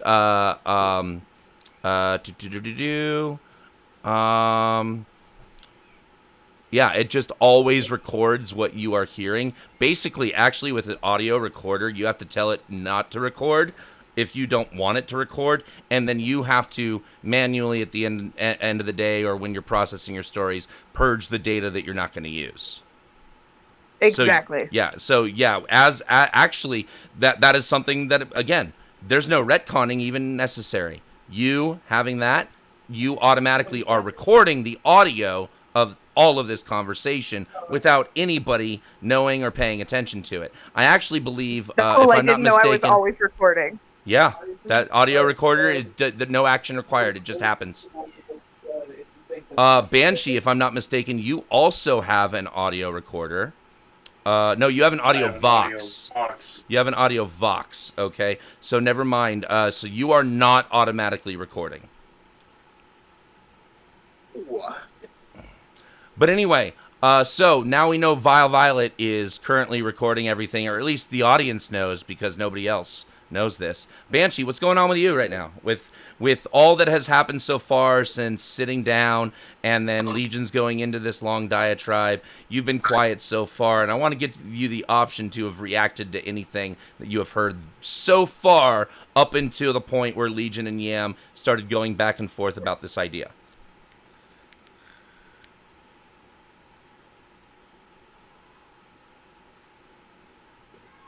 Was that too confusing? I think Banshee is just quiet and nursing his wounds right now. All right. Well, I also do want to know what is going on through his head. Especially, I revealed some information to you earlier. Sorry, I just want to pull Meryl's name away from Butterfly so they're not overlapping. I revealed some information to you, and I'm wondering what Banshee's thoughts are on what has transpired, what she shared, what all that's gone on. Please do.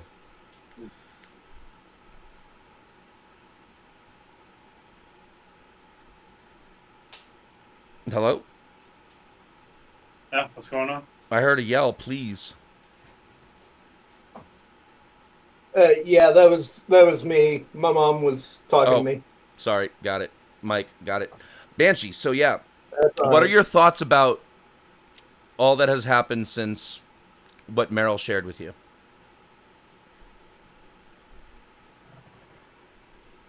It clicks for Banshee, and he realizes that he and Meryl need to have a further conversation in the future, and that he can tell her some stuff, give her some information she doesn't have, but at the moment he's just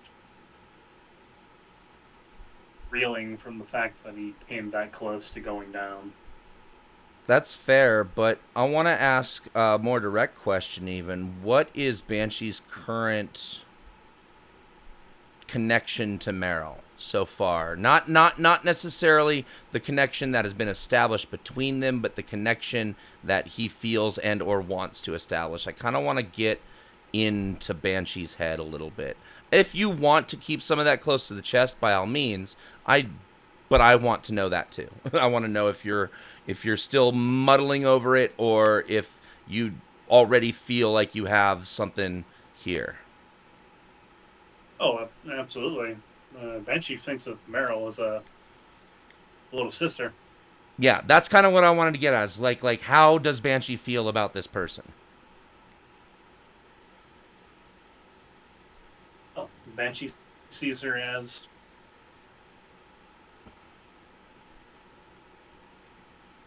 not so much a blood sister, but adopted kin, I guess. Spiritual sister, maybe? Yeah. Excellent. And then let's also go to Butterfly, who is kind of clueless, and the first real introduction to what all was happening was her handing Meryl some water, and then Legion just starts going into this half-cocked heist plan that Yam starts arguing about. So I want to know where Butterfly's head is at with all of this. Well,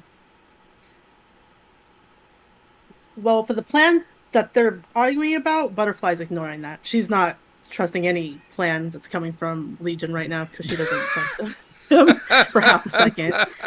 But ouch. But she is thinking and considering that she's not so sure. It's not going to be fun, but she does think that it might benefit if they do have some kind of official headquarters for the group. If they can find somewhere that they could probably try to get on the down low and like she was saying earlier, like barricade it up and have like a fortified defense space to keep Meryl at, then other than just her open apartment here or anyone's open apartment, as she recalls what happened with the Yanspert space, and he's an exec, and so she's just like, she really isn't safe, and Meryl like is apparently not capable of fighting because, as far as Butterfly knows, she just ran. She heard a gunshot, but for all she knows, that was still just the ninjas. So Meryl's not a fighter, as far as Butterfly's concerned. And so her headspace is just more of trying to come up with some kind of solution to how to keep her safe while they potentially go after Arasaka themselves. Do something to get these people out of the way so they're not chasing down this poor girl. I will say that it's not hard, based on what you were just saying. Yeah, she's not necessarily a fighter, but she does have tools to help her not die. You did see that. I'm sorry, you cut out for me. I didn't hear what you just said. I said, you're right. She's not a combatant. She's not like a super fighter. She's a rocker boy. She's not a bang bang, swing swing. She's a Rage Against the Machine. So, but you do also know that, especially with this suit that she is wearing, you've seen that she's figured out its capabilities enough to allow her to use it to help her survive. Yes. So, which Butterfly hasn't said it yet, but she's starting to think that they need her to disguise herself as someone else and kind of pose as someone else while they try to handle the situation. I mean, yeah, that's an idea. Share it. But that's where her headspace is at. But she's not going to say it while Legion and Yanspert are fighting. She's still... Based on the description I gave everybody of the item itself, you know that she has to take an action to scan you. She could scan each of you, or maybe already has. You don't know, and potentially copy. And just basically walk around as a clone of you. She doesn't. No, She wasn't here for that. you were not conversation, here for but- the explanation of the technology, so you don't know that. But everybody else knows based on how the description of how the tech works. You know that she could literally just chameleon into any one of you right now.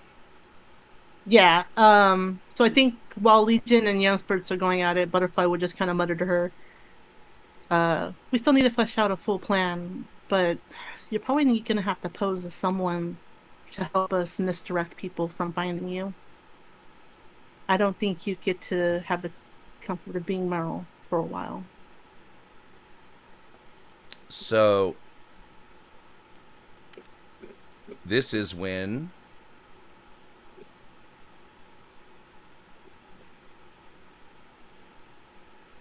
well, I could you know what, rather than getting all fancy with the tech and doing a thing, Meryl is actually already a disguise. This isn't her real form.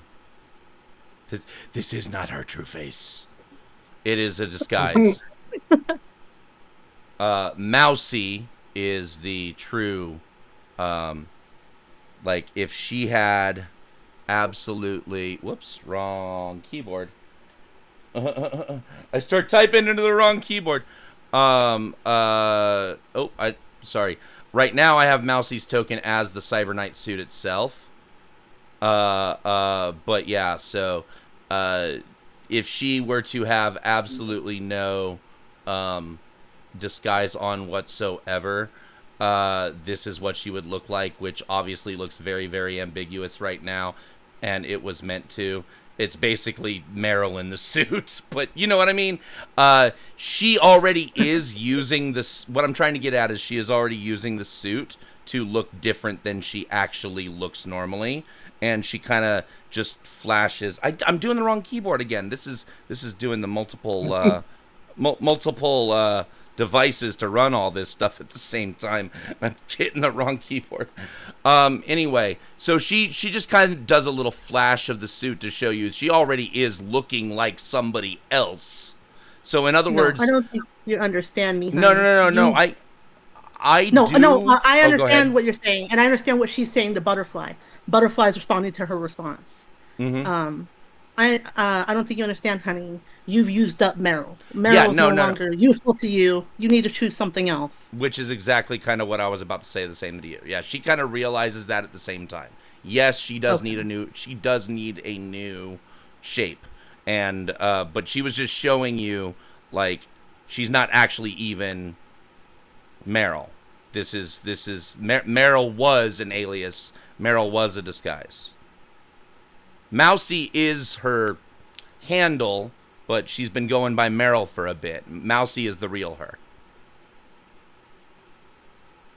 So yeah, she may need a new form, a new face, a new whatever. That is valid. Continue from there. How hard is it for you to change who you look like? She tells you she just has to scan someone or scan articles of clothing or whatever, and she can. It's plugged into her neural net. She just has to think that she wants to look like this. She effectively, again, throwing it into D&D terms, basically kind of like she's a doppelganger. If she has had the time to study what she's changing into, she can just look like it. Do you have to completely copy the image, or can you take an image you copied and make alterations to seem like maybe someone related, or? No, as far as she knows, the technology does not work like that. It recreates the scan. Okay. Suspected we could use each other's faces. She can, but however, she does share the face and the clothing are two different features. So, she can scan faces and people and whatever, and she can scan clothing, and she can still make it look like that person is in any clothing that she has scanned. Hey, this suit's really awesome. Yeah, if only it was accessible to you guys as a great, like, freaking legendary artifact that you had access to, instead of, no, you just have to protect the person whose brain is attached to this legendary artifact. So should we make you look like you're in a hooded cloak and go to the nightclub and go body hunt shopping? Body shopping. Well, I mean, that's a thought, but also I'm going to say it wouldn't be hard for other people to think that that would be dangerous to go take her out to a nightclub. I will turn to Meryl. Can you work? Wouldn't with it be a more photo? dangerous to stay in the same place all night where the ninjas just found you earlier? It is. That's what this conversation is about. Figuring out what to do next is what this conversation is about. This is like real-time conversation. Where Going are anywhere we is going dangerous. next? Like going to a club, taking her to a club for her to scan someone just off the that looks like any other person. That's actually kind of wise in a sense. I just figured it's a fast way to get a new body, and then we can worry about where to go after that. It's also a fast way to get separated from each other amidst a lot of bodies. I asked Meryl. I did hear somebody else had a question. Yeah, sorry.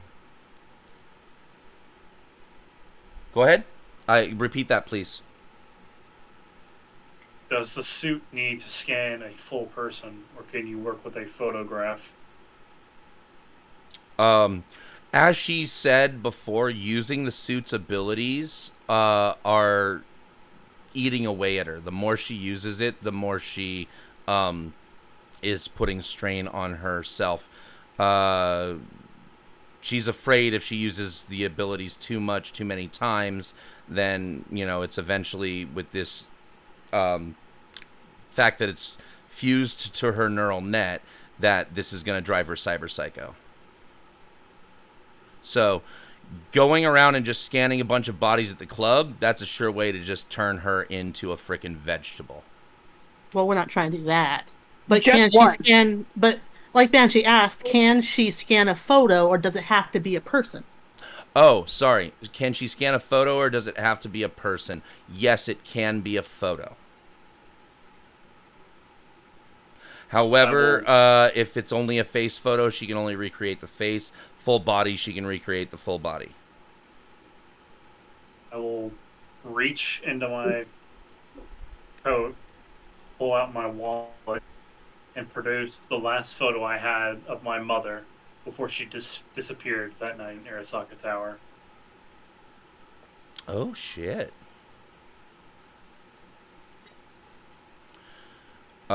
She scans it.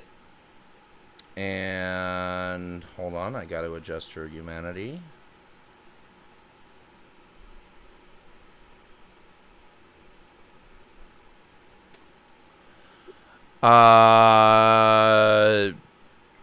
And yeah, now she can look like your mother.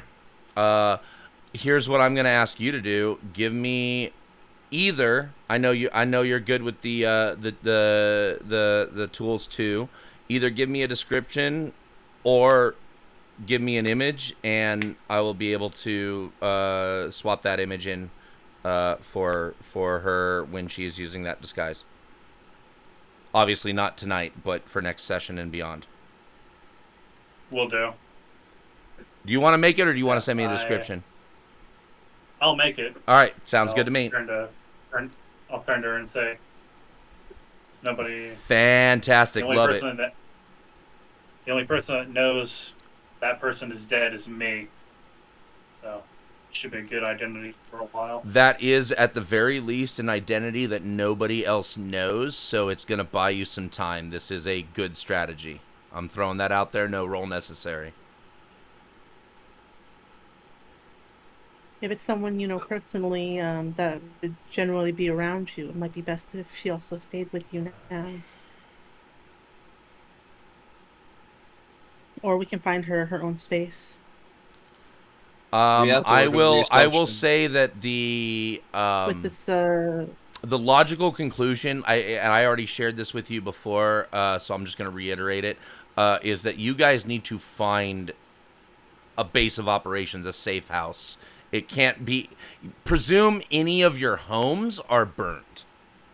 That's what I'm saying. Presume any of your homes are not safe to hole up in. Yes, the butterfly was not done talking. Okay, sorry, continue. Um, Preferably, we need to find somewhere for her to stay. Maybe we can stay with her as well. A new headquarters, I guess you could call it, where we can all meet that they don't know about. In cyberpunk terms, safe house is the term. You guys are building your own safe house, is the idea. You that's the goal here. That's what we're trying to discuss. The plan of that is the immediate concern. You guys need to create a safe house. The war zone can be dangerous in its own ways, but they came up on us pretty easily enough despite it. So I'm not so sure if it would be wise to have this space that we're trying to create here in a war zone.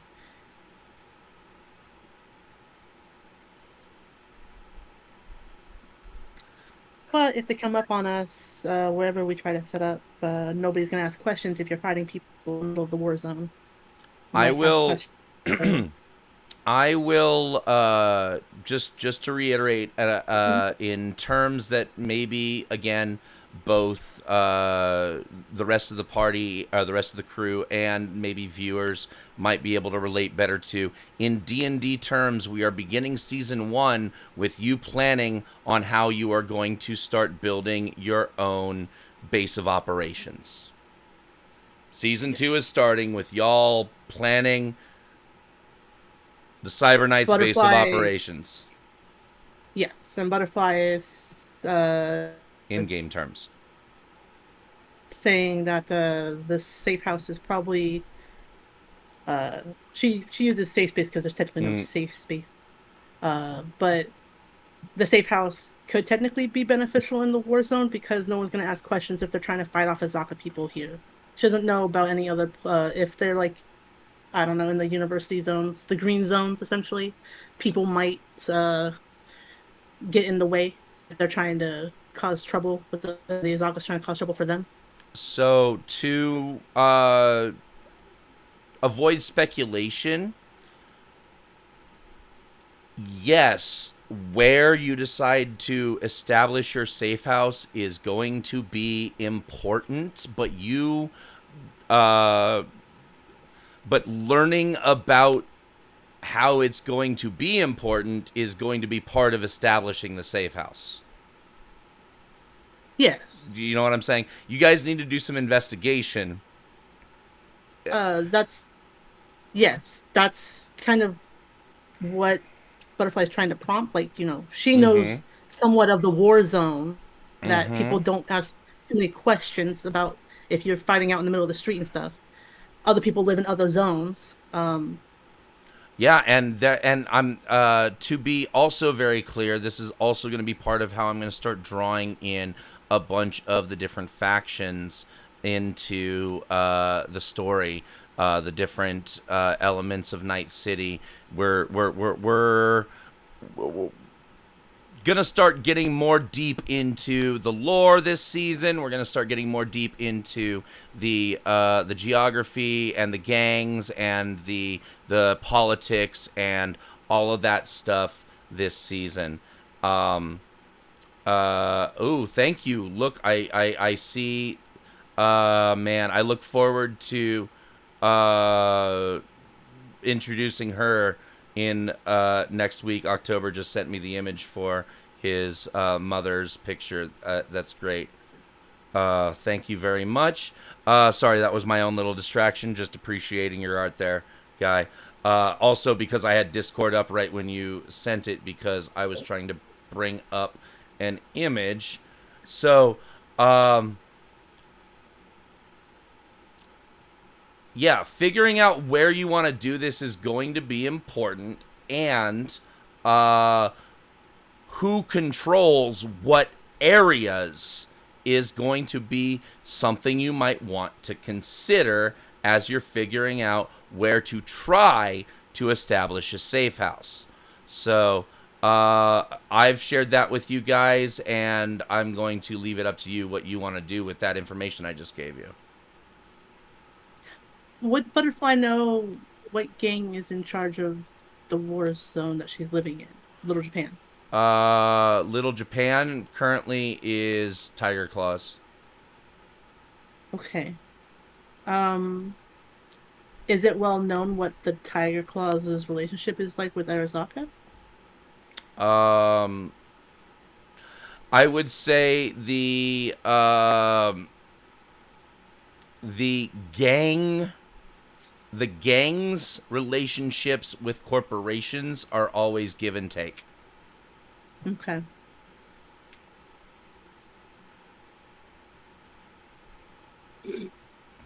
Near Ori's Bar, that's Voodoo Boy territory, isn't it? That is correct. Ori is a voodoo boy.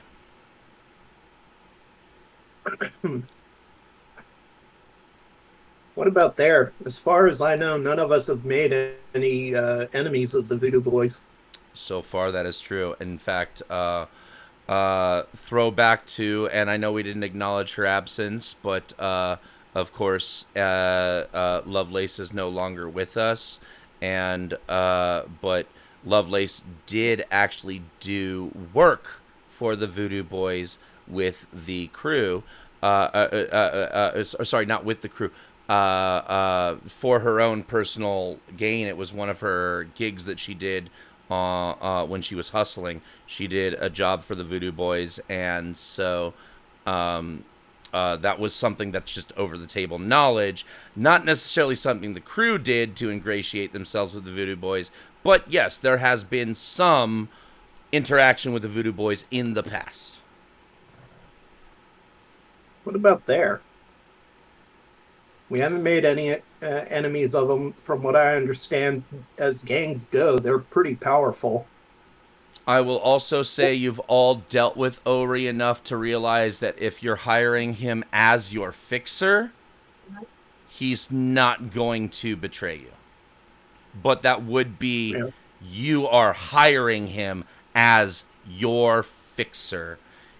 That gains you the confidentiality. So that is something to consider, that purchasing his interest is purchasing his silence. Yeah. More importantly, with the bounty on Shriek and Shank's heads, we should have enough to outright buy some kind of home. To set up the safe house with. That doesn't sound too bad. Were Shrink and Shake captured, or did they escape? They escaped. We captured Shank. Shank got We captured. captured. Shank is the one who both. always gets. Did both get caught this time? Yep. Okay, yeah. we So there was a investigated payout them. for that. Yes. So Legion, you would have collected on that, and what was the number I gave you? You didn't give me one. I'm I going asked to him- say it was 15,000 eddies apiece. Okay, cool. So you Ooh. guys Yeah. have 30,000 eddies from Shriek and Shank's bounty to work with on getting yourselves established at the beginning here of season 2. I mean, granted, I was hoping to get myself some mods and upgrades and shit, but for Well, something like this, I think it's a more worthwhile investment.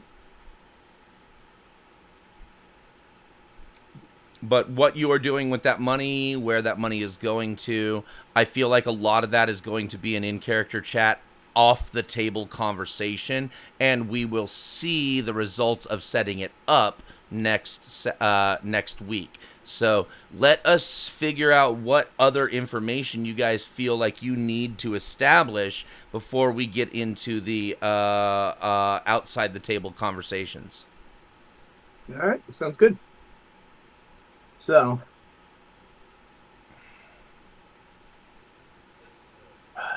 let's see. So yeah, this is this is where I'm gonna just open it to everybody. Is there anything anybody thinks that they want to say over the table right here? Because the inside the table stuff is gonna be the minutia, right? Yeah. But like presenting major ideas that you guys think need to be considered over the table right now, I like the things that your character would say. If your character would say it in character, say it in character. That's what I'm getting at. Hmm. There is another option. Mm-hmm. Hmm. It's a bit out there, a bit insane. I don't live that too far from the hot zone. We stock up on some rad gear. Only the crazy fuckers go in there. That is an On one hand, option. Stocking up on radioactive gear and hiding out in the hot zone is an option. It is a fucking last resort option, I think, but it's an option. I like the idea for how off the wall it is, and for the fact that fucking nobody is gonna look for anyone there. But at the same time, if we do get made, we're kind of fucked, I think. That is a good point. And also where the DM's mind was going when it was suggested.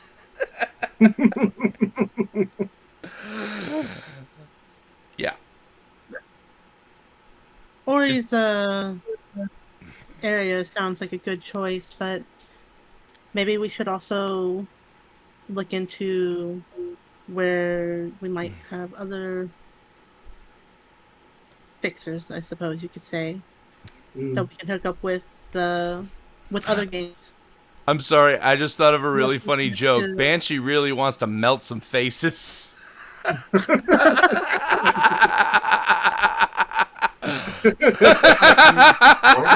time will come. Hold on. Today. Sorry, continue, Butterfly. I didn't mean to interrupt you, but I was just like, that popped into my head and it had to be shared. We've had a few interactions with Ori himself, so that does seem like the easier put in if we want to set up the safe house there. But that doesn't mean there aren't better options. We might need to spend some resources, time, looking into other potential places that might have a better net over it, you could say. Well, my roomie is a fixer. And we live like just a few blocks from NCPD, but with as rampant as corruption is, I wouldn't want them potentially finding out about Meryl. And as much as I would love to bring Wayne into this, I don't hate the complication, but I do want to add this is a loose lip sink ship situation.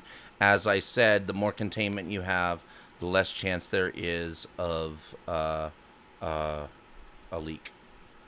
No, Yeah. I think giving it to everyone present here is our best option. Agreed. And I think if we go the route of Ori, he's not going to care the who's, what's, whys, or whens as long as we've got the eddies. Matter of fact, I'm not going to lie. As you know, Ori is a voodoo boy. The Voodoo Boy's biggest enemy is Netwatch, but they are not a fan of any of the corps. So, Ori might even be, I did want to share, buying, if you hire him as a fixer, as your fixer, then, that, buying him as, buying his influence buys his silence. If you are in business with him, you can share all. This is what fixers are known for. The client can share all the details they need with the fixer, and then the fixer will only tell the merc that they're hiring to accomplish the gig what they need to know. Fixers are notoriously. This is basically like doctor-patient confidentiality. Legit. Mm-hmm. Considering we worked with Ori before, perhaps, I wouldn't say necessarily join the Voodoo Boys, but if we can do a few jobs for them, maybe build a better standing, it might also be beneficial. Absolutely. Then if the Arazaka come at us in their space, we'll probably be able to rely on some help from them. Absolutely. And depending on how much the safe house costs, we might even be able to afford some Voodoo Boy protection. Entirely possible as well. Yes, these are 100% financial considerations for you to consider with the 30,000 eddies that you guys have to work with to establish yourselves.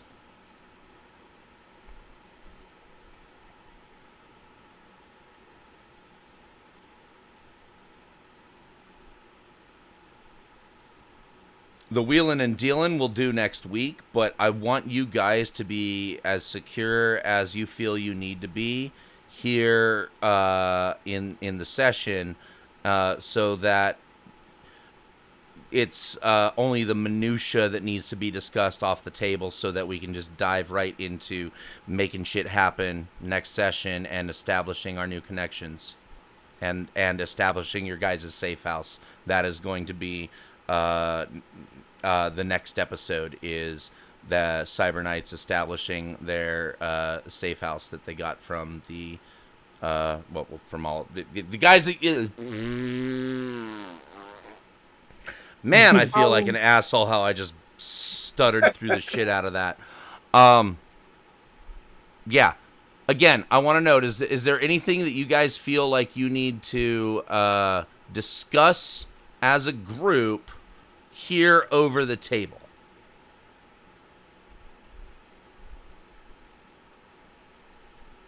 I can't think of anything off the top of my head, but I know that I'm not going to be here for the next session, so I will bring things up in chat if I can think of something. Yeah, I'm making a list myself of criteria.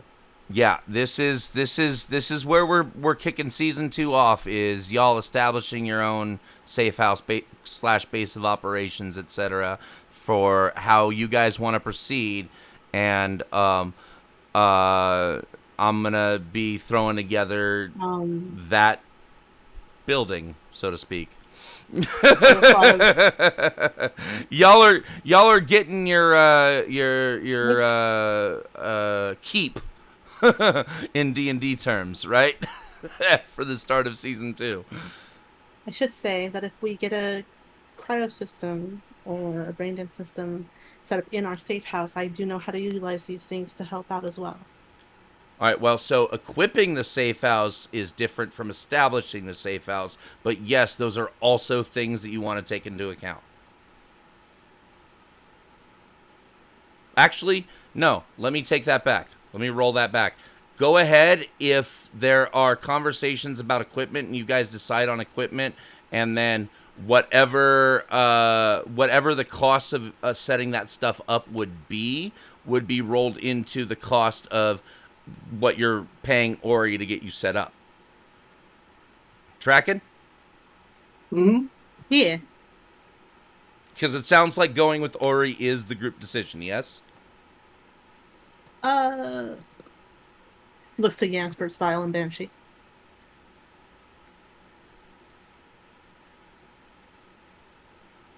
Looks like that's the play.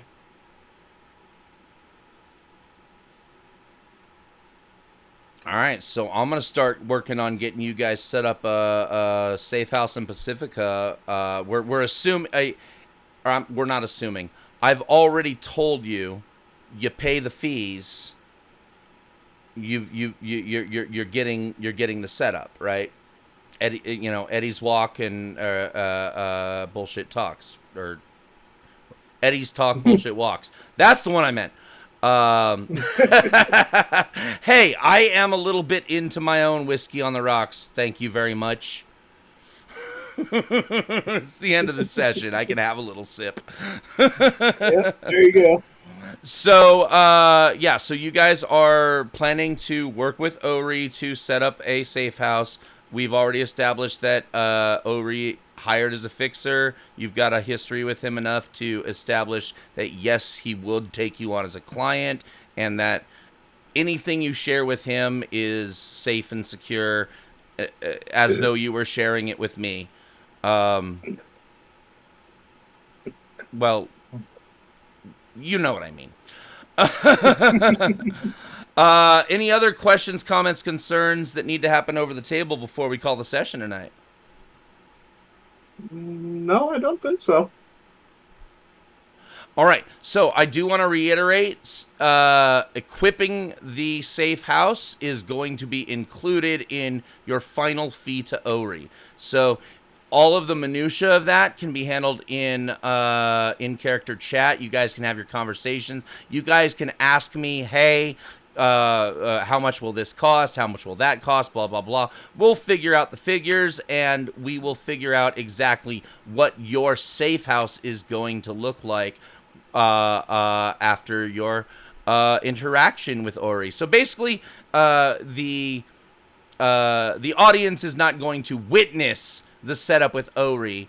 The setup with Ori is essentially, or at least the call just got made, and the details of the safe house being set up are going to be revealed when we come back to you next week. Stay tuned, ladies and gentlemen, for episode 2 of Cyberknights Season 2. DM.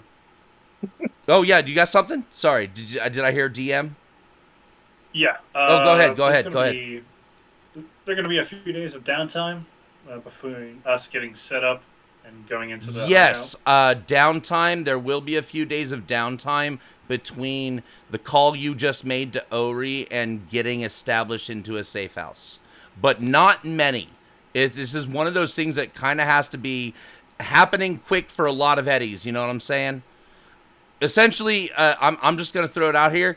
Y'all are throwing your entire 30,000 eddies, and I'm going to tell you whether or not you can get this stuff with 30,000 eddies. The bounty of the Cyber Psycho Twins are paying for your the establishment of your safe house. Tracking? All right. So, in those few days, I will do the show at the nightclub and the radio interview. Do you want to do a hustle? Is that what you're getting at? Or no, Sure. you're trying to do, well, are you trying to do a hustle, or are you trying to get a specific thing accomplished? Well, I was trying to do the show, get our word out, and then do the interview to get our band out to more people. Just looking at Banshee's band, not this potential band of Yamspurts and Vile Violet that they were like, oh, why aren't we all like rocking together, right? Yeah. Okay, so yes, so that is just going to be a, give me a second. That is going to be a hustle roll. And I need a D6 from you. 1d6 coming up. Give me, what is your Rocker Boy roll rank ability, right? Or what is your rank right now for Rocker Boy? Rank 5. 5.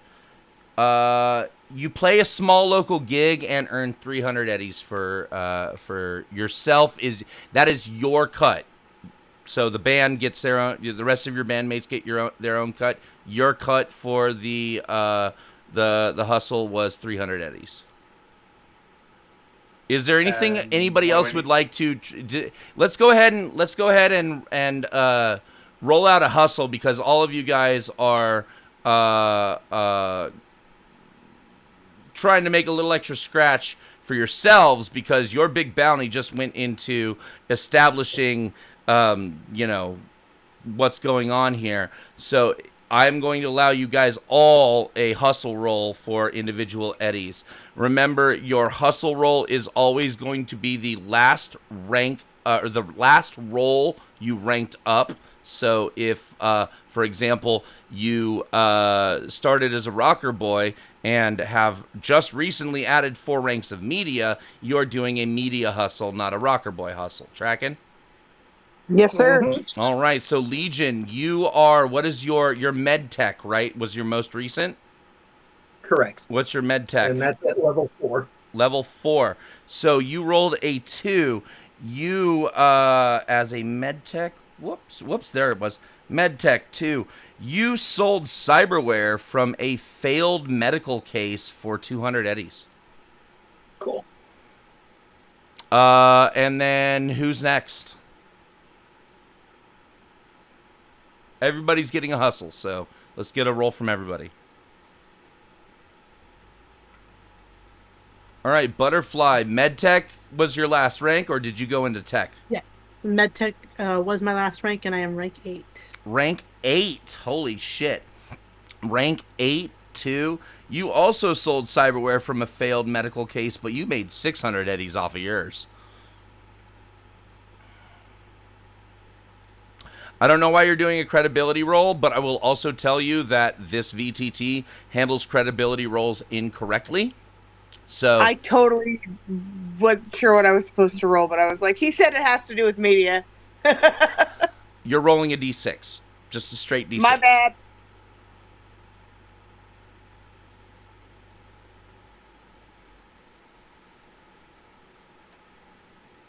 Really, my bad. No, I know. So you rolled a 1, and what is your media rank? It is 4 right now. So you wrote an expose that covered a major topic and made a big sale for 300 eddies. So go ahead and tell us, what was the topic you covered? Yeah, it's an expose. Some It's expose. an expose? Yes. I covered Purple Nurple. What's the expose on Purple Nurple? It's about the way they get the bubbles, the perfect amount of fizzy, and the how they get the color in it to make it. Okay, so I just want to be purple. clear. Expose means revealing a secret somebody didn't want you to know. Yeah, I'm revealing why it's purple. Oh, why is it purple? I I know why it's purple. Are you? I guess. Are you actually revealing why it's bullshitting purple? so hard right now. Okay, so you are trying to bullshit in favor of Purple Nurple is what I'm hearing. Exactly. Okay, so I actually do need a credibility roll, and what evidence are you using in this story? What evidence am I using in the story? Mm-hmm. When I was jam sessioning with Yam Spurts and he was distracted, asked Limbo a few questions about what goes into Purple Nurple and used Limbo's testimony as my evidence. Okay. And you're trying to bullshit, which would mean you're trying to convince the public it's not what it really is. I'm trying to convince the public to drink more. But I was saying if I'm telling them what makes it purple, I'm bullshit. No, I know. Yeah. Okay, got it. So I need you to then, we're going to do a credibility roll, but give me a second so that I have the right information.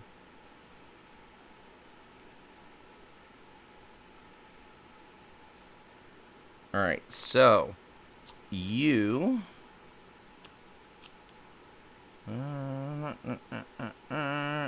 credibility, believability. Okay, so how believable is your story or expose? How believable does this go over with your audience? Well, the credibility is the more likely people will believe something you have written or broadcast. So you're going to roll a d10 based on your believability when you publish a story, and anytime you want to find out whether an individual or group of individuals believe your story contains even a single increase one higher. So you are currently credibility rank 4, correct? Yes?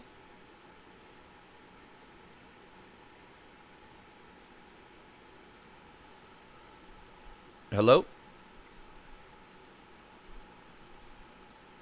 I said, do you want me to roll it as just a D10 or as a credibility roll? It is, well, that's what I'm saying is I do need you to just roll a straight D10. And your credibility, Same thing. Dice don't lie.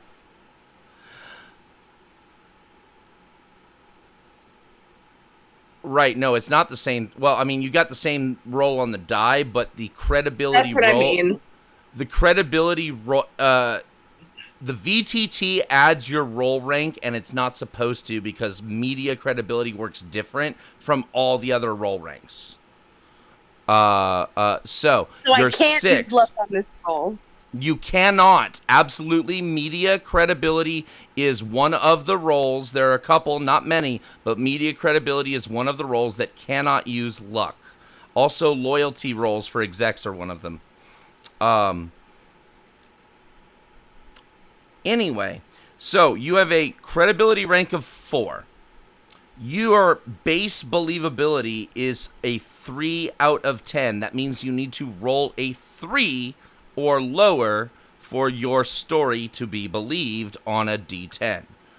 So, I rolled a 6. you rolled a 6. You did add 1 piece of evidence, which gives you +1 to your roll. So a 4 or lower would have succeeded. If you would have added 4 pieces of evidence, you would have jumped an additional 3, so it would have put you at a 7 or lower. So if you had 4 pieces of evidence, your story would have been believed. Because you would have had a 7 or lower for success. Your 6 fails. Because with 1 piece of evidence, you needed a 4 or lower to succeed. I understand. So, you write this story about Purple Nurple. You do make 600 eddies for it, but nobody fucking buys it. Like, I mean, the audience does not really get swayed in any way, shape, or form by what you had to say. So, unfortunately, I know she tried Yam. She made some money off the story, but she did not improve your product sales in or have any impact on Purple Nurple whatsoever. However, as we depart this episode, I hope you guys have an impact with Purple Nurple and you use Purple Nurple on your checkout at w.gg and help us bring you more episodes of Cyberknights and other shows from Sputter Media. Thank you for giving me that amazing transition to the end of our show. Everybody go ahead and say goodbye to the audience. We love you. We will see you next week. Thank you for joining us. We had a bunch of live viewers. We had, up to 8 live viewers tonight. I'm sorry. I'm sure you guys are waning now, but we have 7 live now. I know we had more earlier, but currently, you guys watching us, we love you. Thank you for being the best part of Sputter Media, the people who are coming here and seeing us act like idiots every week for your entertainment. Yeah, have a Say good goodnight, night, guys. everybody. Take care, chat. Well, not Good night.